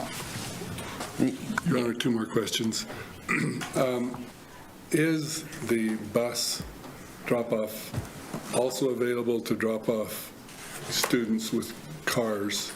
Or is there any provision for that? Because this is a very, very busy place for people to be stopping not only traffic, but bicyclists and everyone else to drop off students for class. Is there any provision for a drop-off, other than a place for cars to pull over to drop off students, as there is for buses? Mayor, through you to Councilor Shumway. I'm going to try not to speculate here. So formally, there is not a specific designated area for vehicular traffic, for automobiles to pull over there. It is a transit stop. It's made for buses only. But I can say, just empirically through experience, vehicles use that spot a lot to drop. And it's got the width and offset from the roadway. There's plenty of space for it. It happens a lot. Go down there tomorrow morning at 9 a.m. and it's a busy place, and it functions remarkably well. Personal opinion, not professional. Sure. Third question. Please. I don't see any, it's in your documents that there's going to be a loss of parking spots, 45, maybe more, maybe less. I don't see any provisions to have the university take responsibility for those lost parking spaces on university property. They're pushing that into the residential. Do you have any plans to alleviate the parking in that area for the residential and businesses that are currently there? Mayor, through you again to Councilor Shumway. So Councilor Shumway, so formally, no. But again, our intent, the way that we aligned this roadway, was to not remove parking. There was technically 3 spots removed from Lewis to Clark, and the rest of it, again, through the lens of not a traffic engineer's lens, there was no reason to remove any additional parking to the south. We're maintaining access to the parking lot that's on the west side of Even Nelson, which has got a lot of accessible parking right there, and then the Wynn Speech and Hearing Clinic. None of that parking will be effective, but formally, the direct answer to your question is through this design from Lewis to Ivinson, there's no provision to add any additional parking, Joe. Sorry, Councilor Shumway. Thank you, Sam. Councilor Pierce. So am I understanding this correctly, that you're anticipating bicycles, shared use bicycles, right? Is that right? Mayor, Councilor Pierce, that's correct. Our goal through making a 12-foot wide pathway is that it's already used as a shared use pathway at 5.5 feet wide. We just, at 12 feet wide, our vision was that it would be safer, just common sense. So let me keep, so with more room for potentially more bikes, right? On an already crowded and busy area of campus, basically from Ivinson to Lewis, we're going to have walking, wheelchair, bicycles, a wide variety of things happening. So if you're standing on the corner of 9th and Ivinson, you're going to basically go in a straight line north, and then you're going to have to curve in for the bus, right? So you're going to curve a little bit to the right for the bus for roughly a block-ish. Technically, if you're going north, you'd be curving to the left or to the west, but if you're going north, Going north, going, yeah. it's kind of, if the drawing was up, like, so the path kind of splits around the bus stop, actually. It's kind of close, so pedestrians would go closer to 9th Street, closer to the bus, and wheeled traffic would go on the east side of the bus stop to avoid that conflict right there. It's kind of cool. I'm not getting it. I mean, so you're going to have,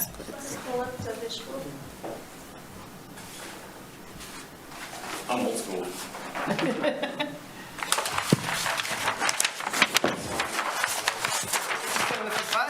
so let me keep going. So if a bus is parked, the people walking around the bus are going to go on the left side of the bus, and the people riding a bike are going on the right side of the bus?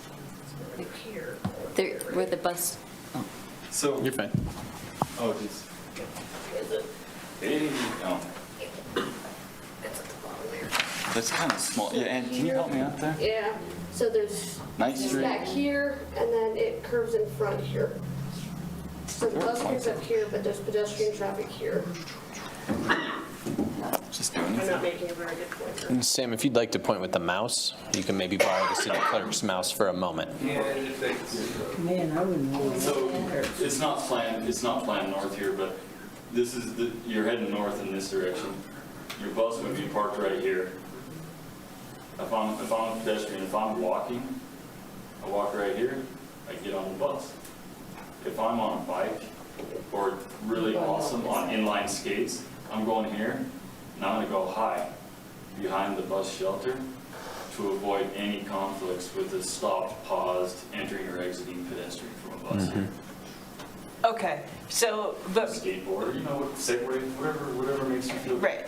Yeah. yeah, so, but if you're not getting on the bus, you're going to continue to walk or ride your bike, and you're going to veer off to the right, right? And then you're going to, pass the classroom building, pass health science, right? Your minds, yeah. Yeah, you're going towards Lewis now, right? And then you get up to the corner of Lewis and 9th, okay? And if you're a campus student, you may want to go off to the right, back into campus, right? Totally. But if you're just riding your bike, wanting to get home, and you happen to live on Harney, you're kind of stuck, because now you got to jump into traffic, because in front of the Science Initiative building, they don't have any shared use activity. They've got grass where parking used to be, and now you're out in traffic, right? So I mean, I'm a little confused. It's like, what's the point?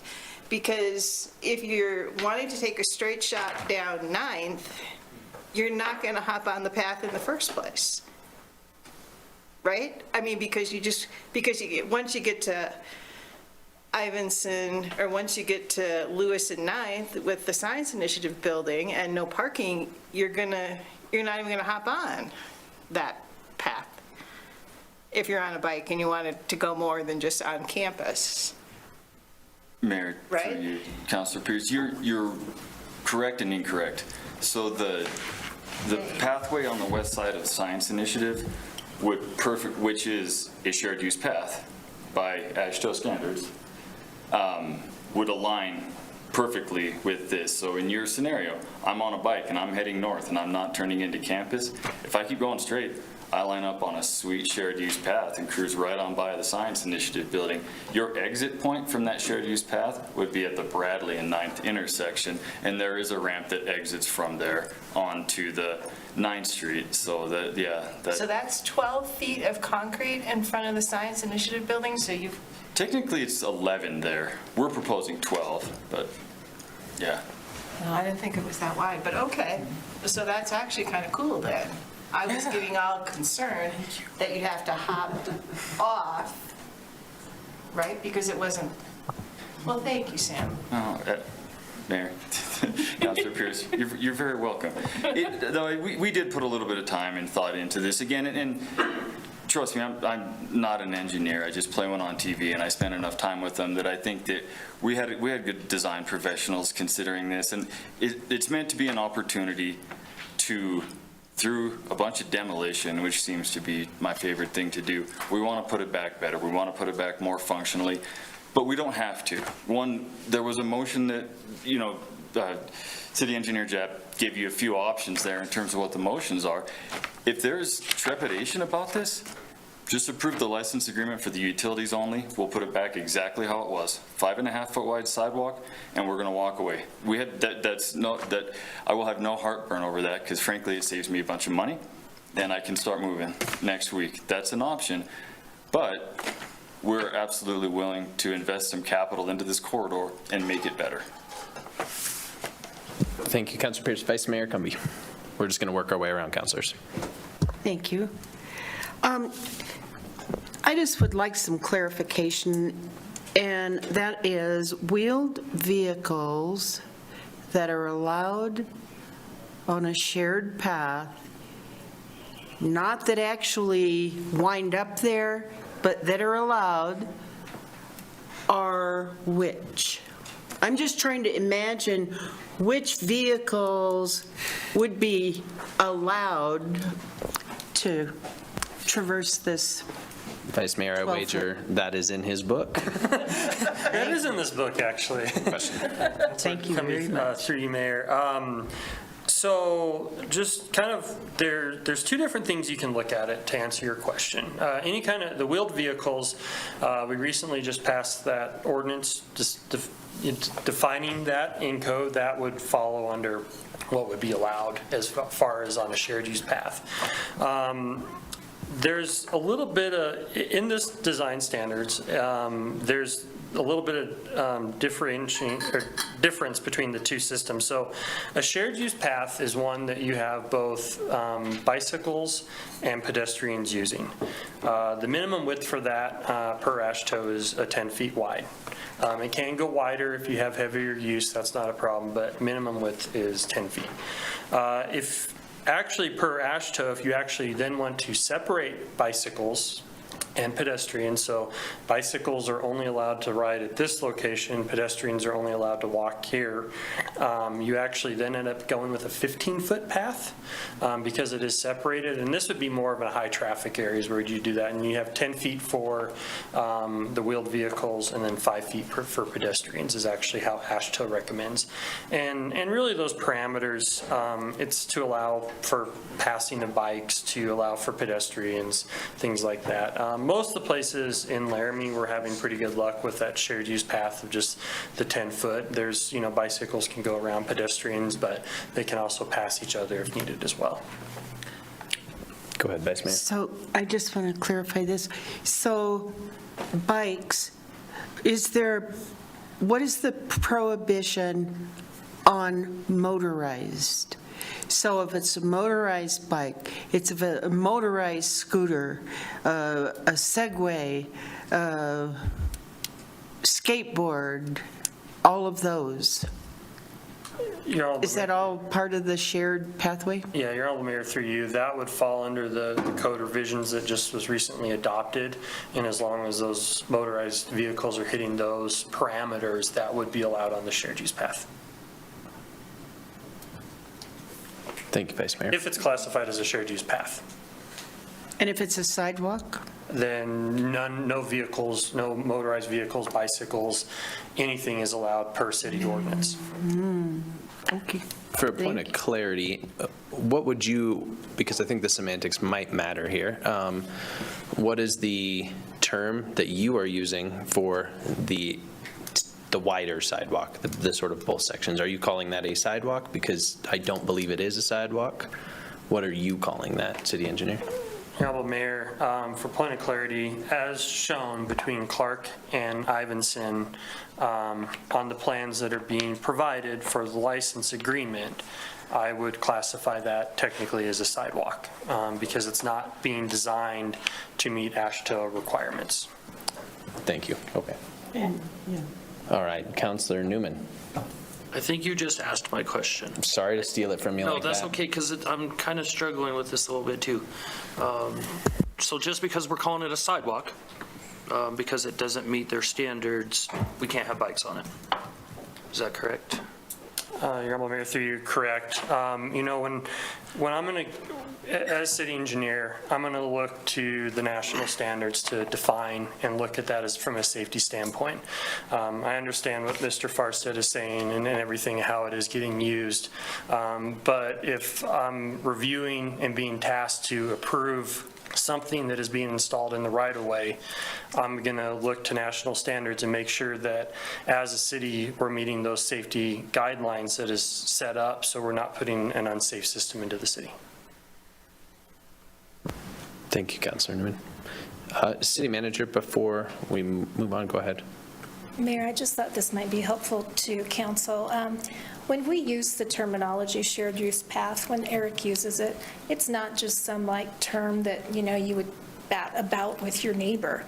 It's actually a technical term defined in the AASHTO standard. So if that helps. Mr. Farstad is talking about how something might be used. What city requirements do is require that a shared use path defined under AASHTO meet the standards. Does that help at all? It's a technical term, I guess, is what I'm trying to say. Shared use path is a technical term. We all use the term path. We have an idea of what shared use path is, but shared use path is a technical defined term under AASHTO with certain standards for safety.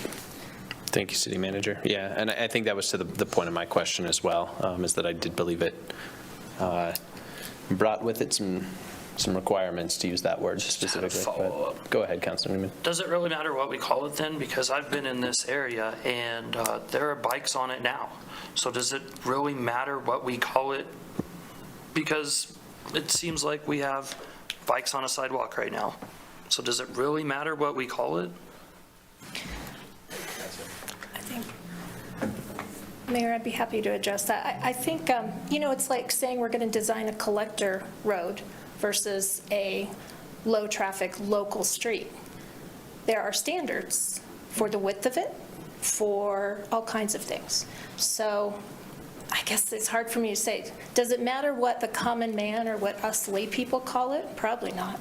But when it comes to what Eric does, he has a professional obligation to adhere to those standards. And those standards, those design standards for what a shared use path is not to make it look pretty or be beautiful. It's to ensure that bikes aren't crashing into people and people aren't crashing into signs and bikes aren't coming up and down grades and that sort of thing. It's all about safety. It's not about aesthetics in this regard. And I think it's important to differentiate that because there are development codes under municipal code where, you know, it's about aesthetics, but these standards are about functionality so as to function safely. So it doesn't matter, I think, what we call it, but for him, it absolutely matters what it's called because he has to review their plans and say, does this shared use path meet the definition and standards? And then come tell you if it does or does not. Thank you, City Manager. Thank you. And then, Council, I would ask you to do your best to use the correct terminology as we move forward to avoid any confusion. Councilor Richardson. So I have a few questions. Thank you, Pat. One is, so also within this, it notes and shall be able to, as one of the recommendations, and shall be able to function as a shared use path. So functioning as a shared use path is different than being a shared use path. So in theory, we could pass this as a sidewalk with paved parkway functioning as a paved use path. Your Honor, Mayor, through you. Are you talking, is it the motion that you're looking at, or let me pull that up real quick. Looks like it's motion B, the amendment. While Aaron's looking, Mayor, Councilor, you're looking at option looking at the B? blue option. That's the second option, B, not blue. Yes. Okay, great. And so just trying to get this, kind of getting this wrapped around. The other question that I have, which would be for Sam, is, you know, shared use path we've heard can be 10 feet. You are planning 12 feet. Is there potential for the university to use a foot of that to introduce some sort of safety mechanism, whether if it's like a painted area and that's where your signs go, so that you're thinking a little bit more about the safety piece that is really important as we're trying to approach this and compromise? answer the first one here. Yeah, Your Honorable Mayor, through you. So the intent of that to function as a shared use path is it would be constructed per the Parks and Rec master plan as a shared use path. Not that we would be just saying something would be functioning out there as a shared use path, but if that motion is approved, it would be constructed as a shared use path, meeting those AASHTO design requirements. Can I follow up on Go that? ahead, Counselor. Could we pass it as a sidewalk and paved parkway? Could we do it that way, functioning as a shared use path, even though it's not, it wouldn't be meeting those standards, right? We'd be meeting those, like the slope standards of the sidewalk and paved parkway, and within this section of the university, council decides to allow bikes and pedestrians. Your Honorable Mayor, through you, that might create a difficulty with enforcement in the future of basically call it something that is a sidewalk and calling it a shared use path, and then but still allowing bicycles on that. I don't know technically how that could play out, but. Thank you, City Engineer. Mayor, to clarify, I just want to, if I Sure, could, City Manager. Counselor, I want to clarify. So motion option A, the green one, would in fact allow for what the university has designed, what Sam is advocating for, which would be a sidewalk with paved parkway. To the other question, and Bob's going to have to back me here, but yeah, we can't selectively enforce or we can't exempt sections of the city from the municipal code that prohibits driving bicycles on sidewalks. I guess in zoning, we call it site zoning, but I don't know. Do you see a way we can exempt a block of the city? I thought the city attorney's office was safely out of this discussion. You never very know. engineering-like. I mean, I might have to contradict the city manager a little bit. I suppose it's theoretically you could craft ordinances like we changed things with open container. I mean, this is not a high enforcement priority in this town, right? So let's just start there. I don't know that it's, ever, become an issue, as you can see driving around town. If somebody absolutely had to, I suppose in the way that we do open containers, you could do something with bicycling on sidewalks. Does that answer your question? Whose question was it? It was Councilor mine. Richardson. It also sounds like it might be a pain in the Batuski based on what some other things have been said, so. Thank you, Counselor. Counselor Gabriel, any questions? Yes, thank you. Go ahead. Mayor. Eric? Oh, sorry. Yeah, Mr. Farside, go ahead. Sorry, I forgot there was a second volley on that question. Through you, Councilor Richardson. So our intent would be, to the extent that's possible and allowed by the city engineer, to do striping, to make some visible differentiation for the signage section and still maintain a 10-foot width, or, because I read more AASHTO guidelines than I choose to, there's situations that says you can go down to as small as 8 feet for certain obstacles or monuments or some other terminology there. But we would love to do that, but I do want to be clear that the blue motion, if we're going to modify this scope, that's going to cost more money. And we're not in a position, I'm not personally in a position to authorize that. That's a trustee's action. And so really, again, my priority here tonight is to please have permission to put hot water supply and return pipes under a sidewalk. That's what I need tonight. That's what the schedule needs. That's what is fiscally responsible, considering we have a contractor mobilized and ready to go on that. And if it's simple, if the simplest option is to grant the license agreement for utilities only, again, no hard feelings. I would love to do that, and we'll maintain a 5.5-foot wide sidewalk and put it exactly back as it is right now. So no sweat. Councilor Gabriel. Eric, a question for you. Familiar with this area, go by here probably 2 or 3 times a week, classroom building, all of this on a bike, generally speaking.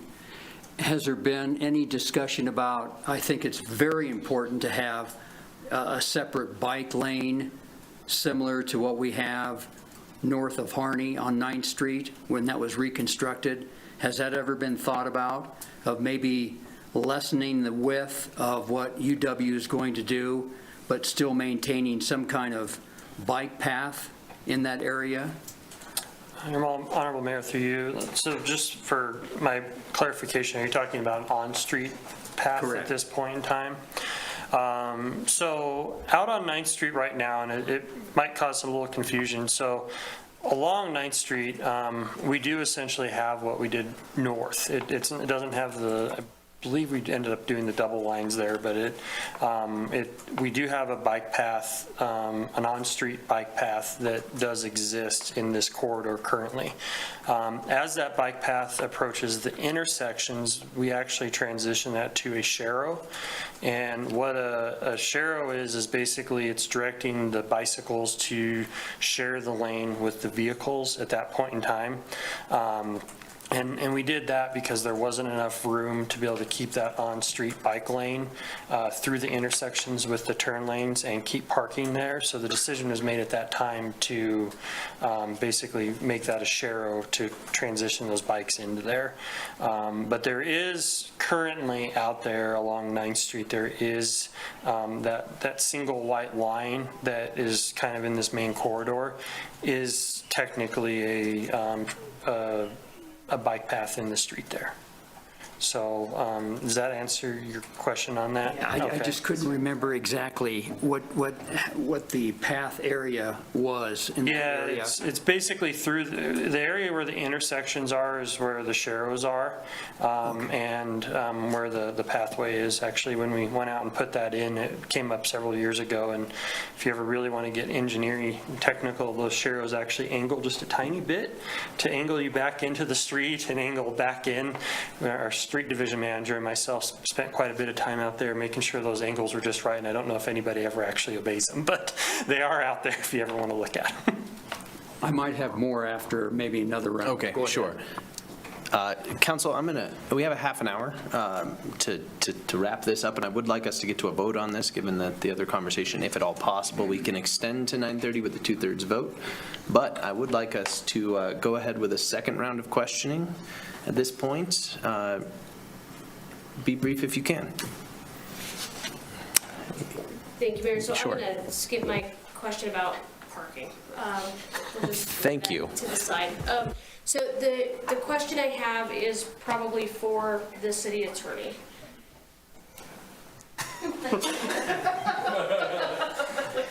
So the question, city attorney, is some maybe modifications to that first amendment to see if this would be permissible to use the First Amendment, which says, all right, move to approve a license agreement with the University of Wyoming to construct, use, and maintain utilities in the public right-of-way and authorize the mayor and clerk to sign. Before the authorizing mayor and clerk to sign, adding a section in there that says, and to amend Section K of the licensing agreement. I'm going back to Section K would now say the corridor between Lewis Street and Ivinson shall be able to function as a shared use path and shall be regulated as such by the city of Laramie. And the question is, to your point about could we do something like we do for open container licenses, the city council we could come back in a couple of weeks with a document, with a resolution that essentially addresses that issue like an open container. So we could pass it tonight, indicating that piece is acknowledged by the council, that they're building it slightly out of AASHTO guidelines. The intent is for it to be used as a shared use path, and that amending that into Section K would add that the city would regulate it as such. And I could change that to traffic regulate or something, whatever that needed to be. I'll stop talking. And City Attorney, if you want a minute, we can circle back to an answer, so you don't have to do it on the fly. Okay. I just wanted the counselor to stop talking for a minute while I was thinking. I wouldn't fancy up the language any more than what you said originally, which is and regulate as such. This will be complicated when it has to come back here to council. I mean, we can do it. Now, they have to agree, UW, if you're making amendments to this document. Now, but I also have to let the city manager weigh in on, because there may be complications here that I'm not thinking about. Thank you, City Attorney. City Manager? I wasn't really thinking of any, but the only question I have is if we say shall be able to function as a shared use path, I don't agree with that. Functioning as a shared use path means it's designed according to the standards to qualify to be such.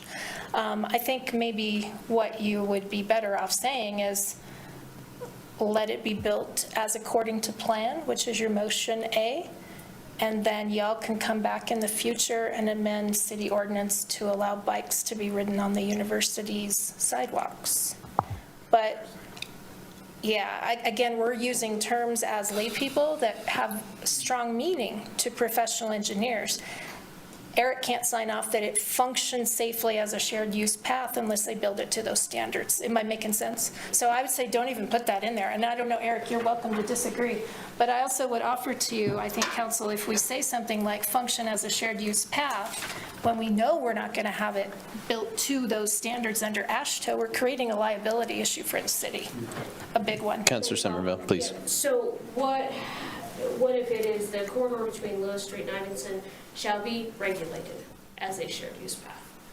That's just speaking this how the city will regulate it. So if the license agreement as it is designed allows them to build the design, then I don't see the need in section K to state that out. That seems like a section that's not necessary.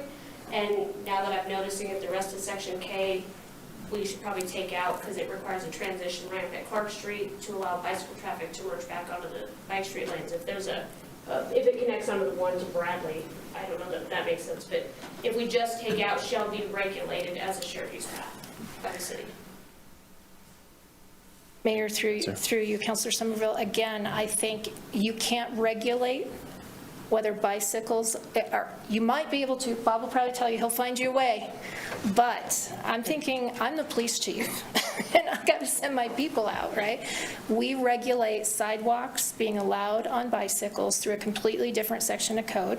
So I would suggest you amend that section of code to allow an exception for the campus or for just this block of campus. But I don't believe you can give direction to the city, to the police department on how to regulate a path through a license agreement.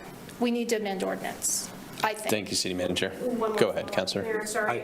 I agree. So if the concern is, if the path that we're potentially walking down is we want to support UW in installing this pathway for all the reasons that they've discussed, paved boulevard, whatever, paved area.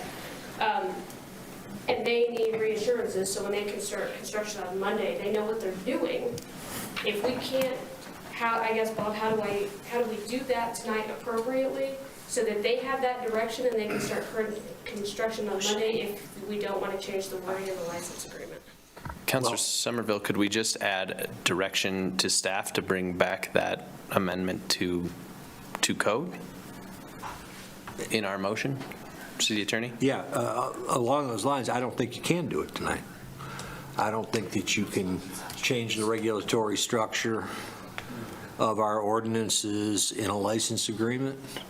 I think that it will require amendments to ordinances. Sorry I mentioned the open container area, but it's going to be that kind of process where you come back and people fight about it or not. Maybe it'll just be non-controversial. But I've certainly, I've got to get the LPD to weigh in before we start carving out areas for, not that they, just like I said, it's not an enforcement priority, but they need to be checked with on these things. So I don't think you can do that tonight. I think it's hard.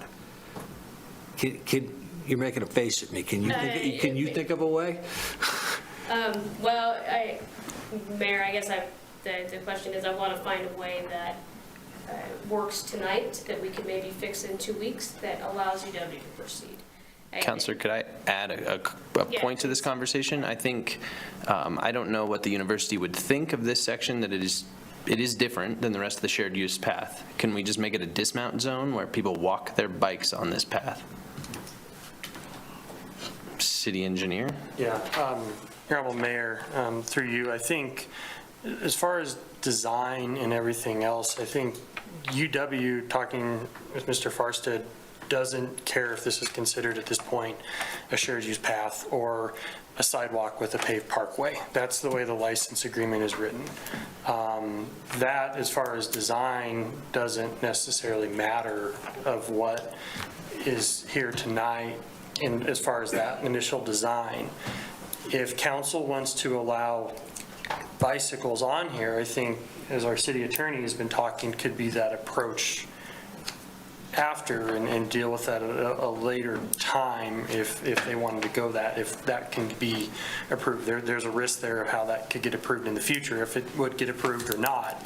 But if it is approved tonight, it would be considered a sidewalk with paved parkway. Thank you, City Engineer. Thank you. So if I'm understanding right, the direction, if to go that way, would be to pass the first motion just as it is, and then we would bring something back in 2 weeks to have that discussion to amend the ordinance, and that would satisfy that. They could start on Monday to build as intended. So then that leads me to the next question on section K. It says an ADA ramp on the south side of Willow Street should, well, I don't forget that sentence, the last sentence, a transition ramp at Clark Street should be installed to allow bicycle traffic to merge back into street bike lanes. If we have a shared use path on the block north, why would we do that? Honorable Mayor, through you, so the purpose of that, that merge is basically considering that the section between Clark and Ivinson Avenue is not classified as what we're calling the shared use path. So what that is doing is that's allowing that transition to go back into the street at that time, and that's why that was noted and agreed upon by UW to make that transition zone, because bicycles per city ordinance right now would not be allowed to ride on the sidewalk between Clark and Ivinson. Okay. Thank you, Councilor. I will stop the questions. I hope we have clear Thank you. direction. We're going to work our way around, I Council. was going to make a motion to extend the meeting because We don't need to until 9, but I'm coming back to you at 9. Councilor Shumway. I'll be brief. First of all, I don't think the university has any shared use paths. They may.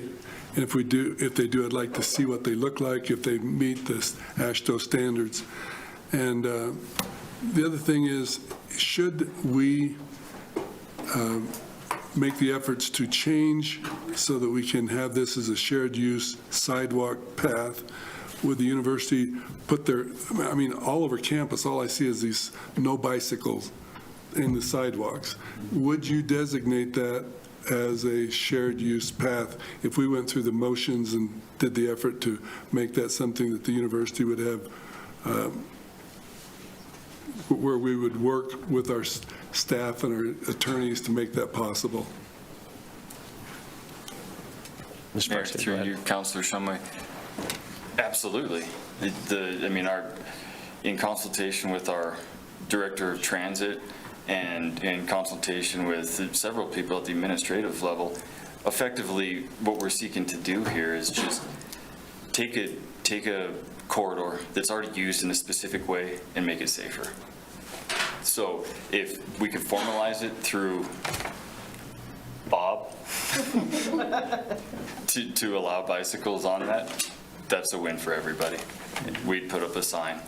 We'd put it up. We could do sidewalk markings. We have different ways to differentiate between that all over campus. But yeah, absolutely. It's a no-brainer. That's the intent. Thank you, Councilor. Councilor Pierce. Yeah, Sam, quick question. Is your design ADA compliant? Mayor, through you, Councilor Pierce. Yeah, absolutely. Thank you. Thank you. Vice Mayor Cumbie. Thank you, Mr. Mayor. I think that the other side of regulation is enforcement. So anytime that we propose regulation, then we have to ask ourselves, how do we enforce? And multiple comments have been made tonight. Ha, ha, ha.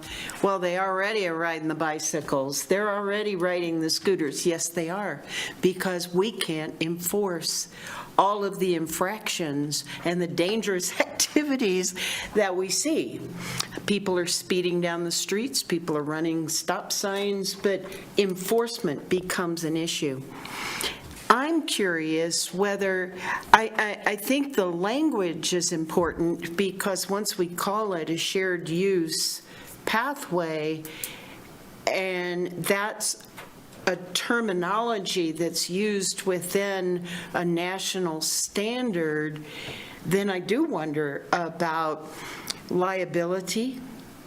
I wonder about compliance issues, and if later on that would make us liable, or would it become an issue if we're applying for something else that would be federal monies, and then that becomes an issue that we could have a shared use path that isn't in compliance. You know, I just think about how that might translate. So, and my question, and my last question would be, I do get heartburn when I think about motorized vehicles and the way that I have witnessed them being driven, that they would be driving down that path, people getting off the bus, people walking, mothers with strollers. I just wonder about maybe having that pathway kind of not so open to everything, and that it would be non-motorized. So that kind of concerns me as a nurse. I really worry about injury and safety, and I think that those are the concerns that I had right now. Thank you. Thank you, Vice Mayor. Yes. City Attorney. If I could just mention something based on Councilor Cumby's comments. When I talked about enforcement, I wasn't trying to make a joke about it. Yeah, okay. Our police, because you're right, there are bike laws elsewhere, right? Going through stop signs and doing that, and those are enforced when they can be. I meant riding a bicycle on a sidewalk without other dangerous behavior. 10-year-old kid riding a bike down the sidewalk is not a priority. That's all. And I didn't mean that it was funny. If bikes on sidewalks are engaged in other dangerous behavior, like running into pedestrians, it'll be enforced. Thank you, City Attorney. I just clarify, that was not targeted at you, but there have been multiple comments where, well, everybody rides their bike on the sidewalk, so it really wasn't toward you. Yeah, thank you, Vice Mayor. Councilor Newman. I only have comments, so I'll wait. Okay. Councilor Richardson, thank you. And just to clarify, at this point, the city and the university are both in agreement with option A, that is sidewalk with paved parkway, correct? Great. Just Okay. Councilor Gabriel. Any other questions? Sam, could you just clarify what, because I'm with Councilor Somerville, I want to see the university move ahead as quick as possible on this. So what would you like to see from council tonight? Well, Mayor, through you to Councilor Gabriel, I appreciate the question. And honestly, after hearing this robust debate, I'm almost back to the the original catalyst for this license agreement, which is just being able to put hot water piping underneath the sidewalk. If there's a much larger conversation, I think, that could be had here. And if the motion could be just to approve the license agreement for utilities only, I would celebrate that. Again, we've done the design. We've worked through some coordination here. We've made some budgetary provisions for what you see on the drawings here, which I personally and professionally believe is better. However, we're kind of painting ourselves into a corner in terms of the use if we take the national engineering standards there. So I really just want to start demolition on Monday.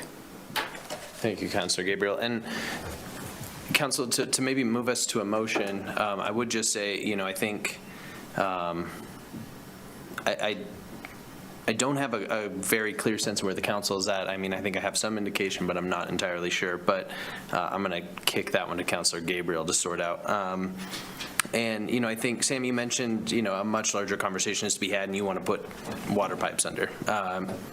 Okay. And so to me, that means we have a decision to make, Council, between whether or not we're going to leave it as a sidewalk that we know is used in a way that is, to Councilor or Vice Mayor Cumby's point, used maybe not according to the rules, but is used in a way. And so we can either choose to make that better or not. And, I think we heard a comment earlier about potential conflicts and things of that sort. I would say that a Shero has its fair share of, no pun intended, fair share of opportunities for conflicts, right? Anytime you're riding in a bike lane that is not protected from parked cars, the most likely thing to happen to you to get injured is a car door opens, right? So we've all had that moment of opening and thinking, woo, I just barely missed that one. And so I think, largely my opinion, Council, is that this is better than it was. And if we're going to have this much larger conversation, we're a whole lot closer to what the solution will be with this larger installation now. We haven't chosen to do nothing. We've chosen to take a step in a direction that will be beneficial to future councils, to future students at the university, future residents of Laramie. So with that, unless any other council members, we do have 2 members of the public wishing to address the council, but they are not able to until we have a motion on the floor. So Councilor Gabriel, I'm going to just wish you the best of luck here. Thank you, Mayor. I would move to approve a license agreement with the University of Wyoming to construct, use, and maintain utilities in the public right-of-way and authorize the mayor and city clerk to sign. Second. Motion by Gabriel, second by Somerville. Okay, Council, I'm going to ask that we turn this over to the public because there are 2 members of the public wishing to speak, and we've all had plenty of time. So without objection, we're headed to the public. First, City Clerk, go ahead and let Mr. Glass into the room. And Mr. Glass, please stick to the motion on the floor. And whenever you're in, Mr. Glass, go ahead. You'll have 3 minutes. Welcome. Mayor Harrington, I'm sorry I missed the last thing you said because during the transition my audio cut out. But yeah, I will keep it to 3 minutes. I will keep it to 3 minutes, I promise, if that's what you were saying. That is all. Yep, you're old hand at this, Mr. Glass. You knew what I was getting at. Yes. Anyway, as a resident of the neighborhood that's involved, I would, and knowing what's already happened with the elimination of parking between Lewis and Bradley, I would implore the council, and especially the 3 members of council who represent our ward, to please not approve anything that removes parking. We already have a serious problem in our neighborhood with parking, with people parked several blocks back from 9th Street. And this plan would eliminate as many as 6 block faces, whole block faces worth of cars. And that just doesn't make sense. It's, I think the request to simply put in the pipes, put it back the way it was, and talk later about how to do this without impacting the whole neighborhood is the right approach. As for the AASHTO standards, we have to remember that they're not actually standards. They are guidelines. AASHTO is a private association. It has no authority over everything. There's no liability for not conforming exactly to their guidelines. It's our choice. But for the moment, I think we really ought to choose to do what's best for the neighborhood, the people whom you represent, who voted for you, and make sure that you don't further impact the neighborhood, increase the impacts on parking, and quality of life. So that's really all I have to say. Please, again, consider this carefully. If necessary, just approve the installation of the pipes, and let's talk, because we really haven't solved our parking problems. We're not going to solve them in one night. This is not the time to move ahead with something fancy, when what we really just need to do is let the university get its heating pipes in. Thank you very much. Thank you, Mr. Glass, and I saw your hand up for some time, so thank you for sticking with us for that comment. City Clerk, Thank you, Mr. Mayor. You bet. You can let Melanie Arnett into the room.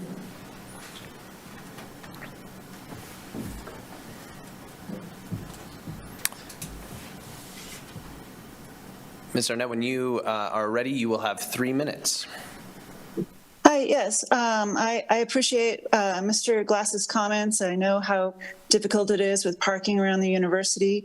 However, as a bicyclist in Laramie who's thinking long and hard about how we can get safer biking in Laramie, I'm going to have to say that I heartily hope that you approve the motion as it currently stands, because 9th Street, all of the streets where we currently have a single stripe that is basically a biking lane that is shared with parking, is much more dangerous than having a 12-foot path where there's a possibility of a walker hitting a biker. What we're concerned about are bikers swerving out into traffic because somebody has just opened their car door.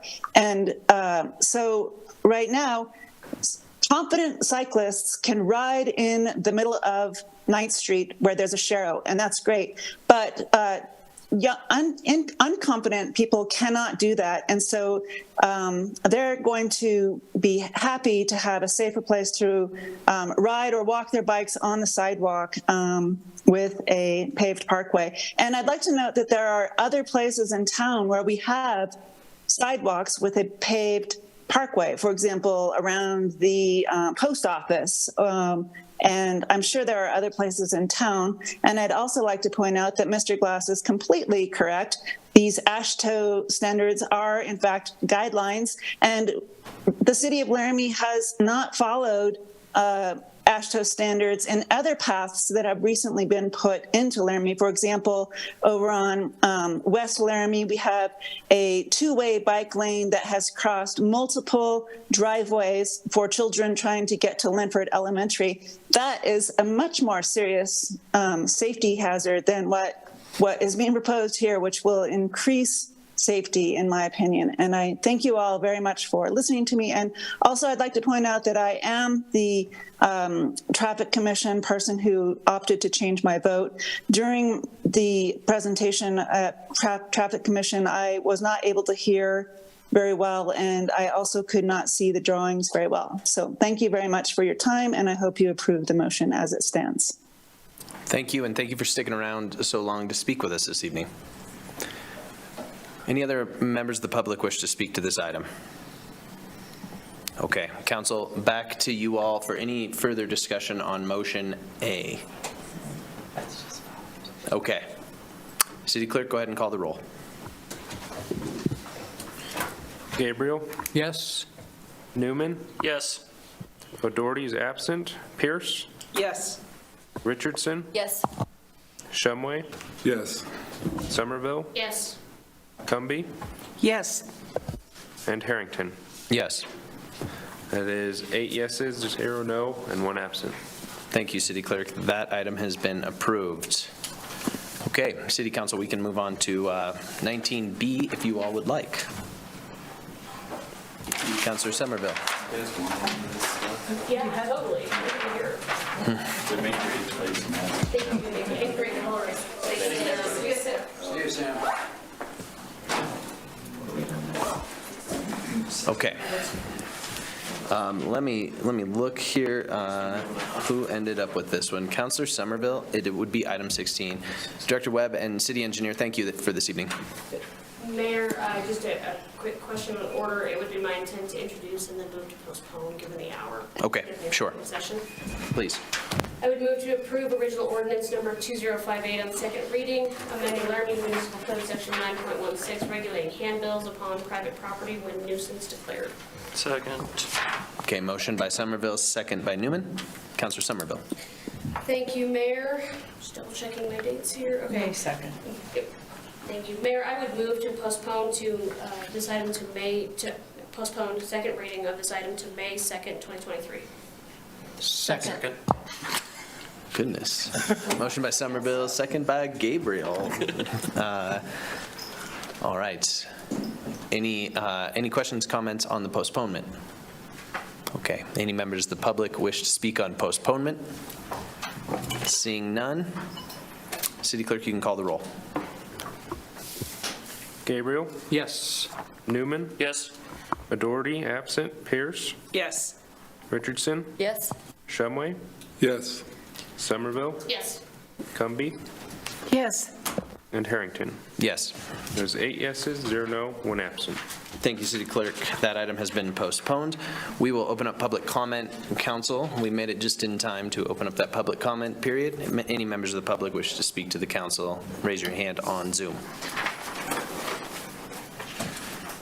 Okay, we're going to close that public comment period. Any consideration of future council work session topics? Councilor Somerville. Mayor, really quickly, as discussed, I've requested a work session regarding community partner funding, specifically the concept of aligning with our goals, organizations that provide services that otherwise would be offered by the city if they did not, and the possibility of considering a more traditional grant-making process. Thank you, Councilor Somerville. Is there another council member? Councilor Gabriel? Councilor Pierce? Thank you all. And then Councilor Pierce, item 22. Thank you, Mayor. I move to adjourn to executive session regarding litigation, Wyoming statute 16-4-405, lowercase a, Roman numeral 3. Second. Motion by Pierce, second by Somerville. All those in favor say aye. Aye. Any opposed? Okay, council, we are adjourned. I will see you all in 10 minutes downstairs, if that works. Downstairs, if that works.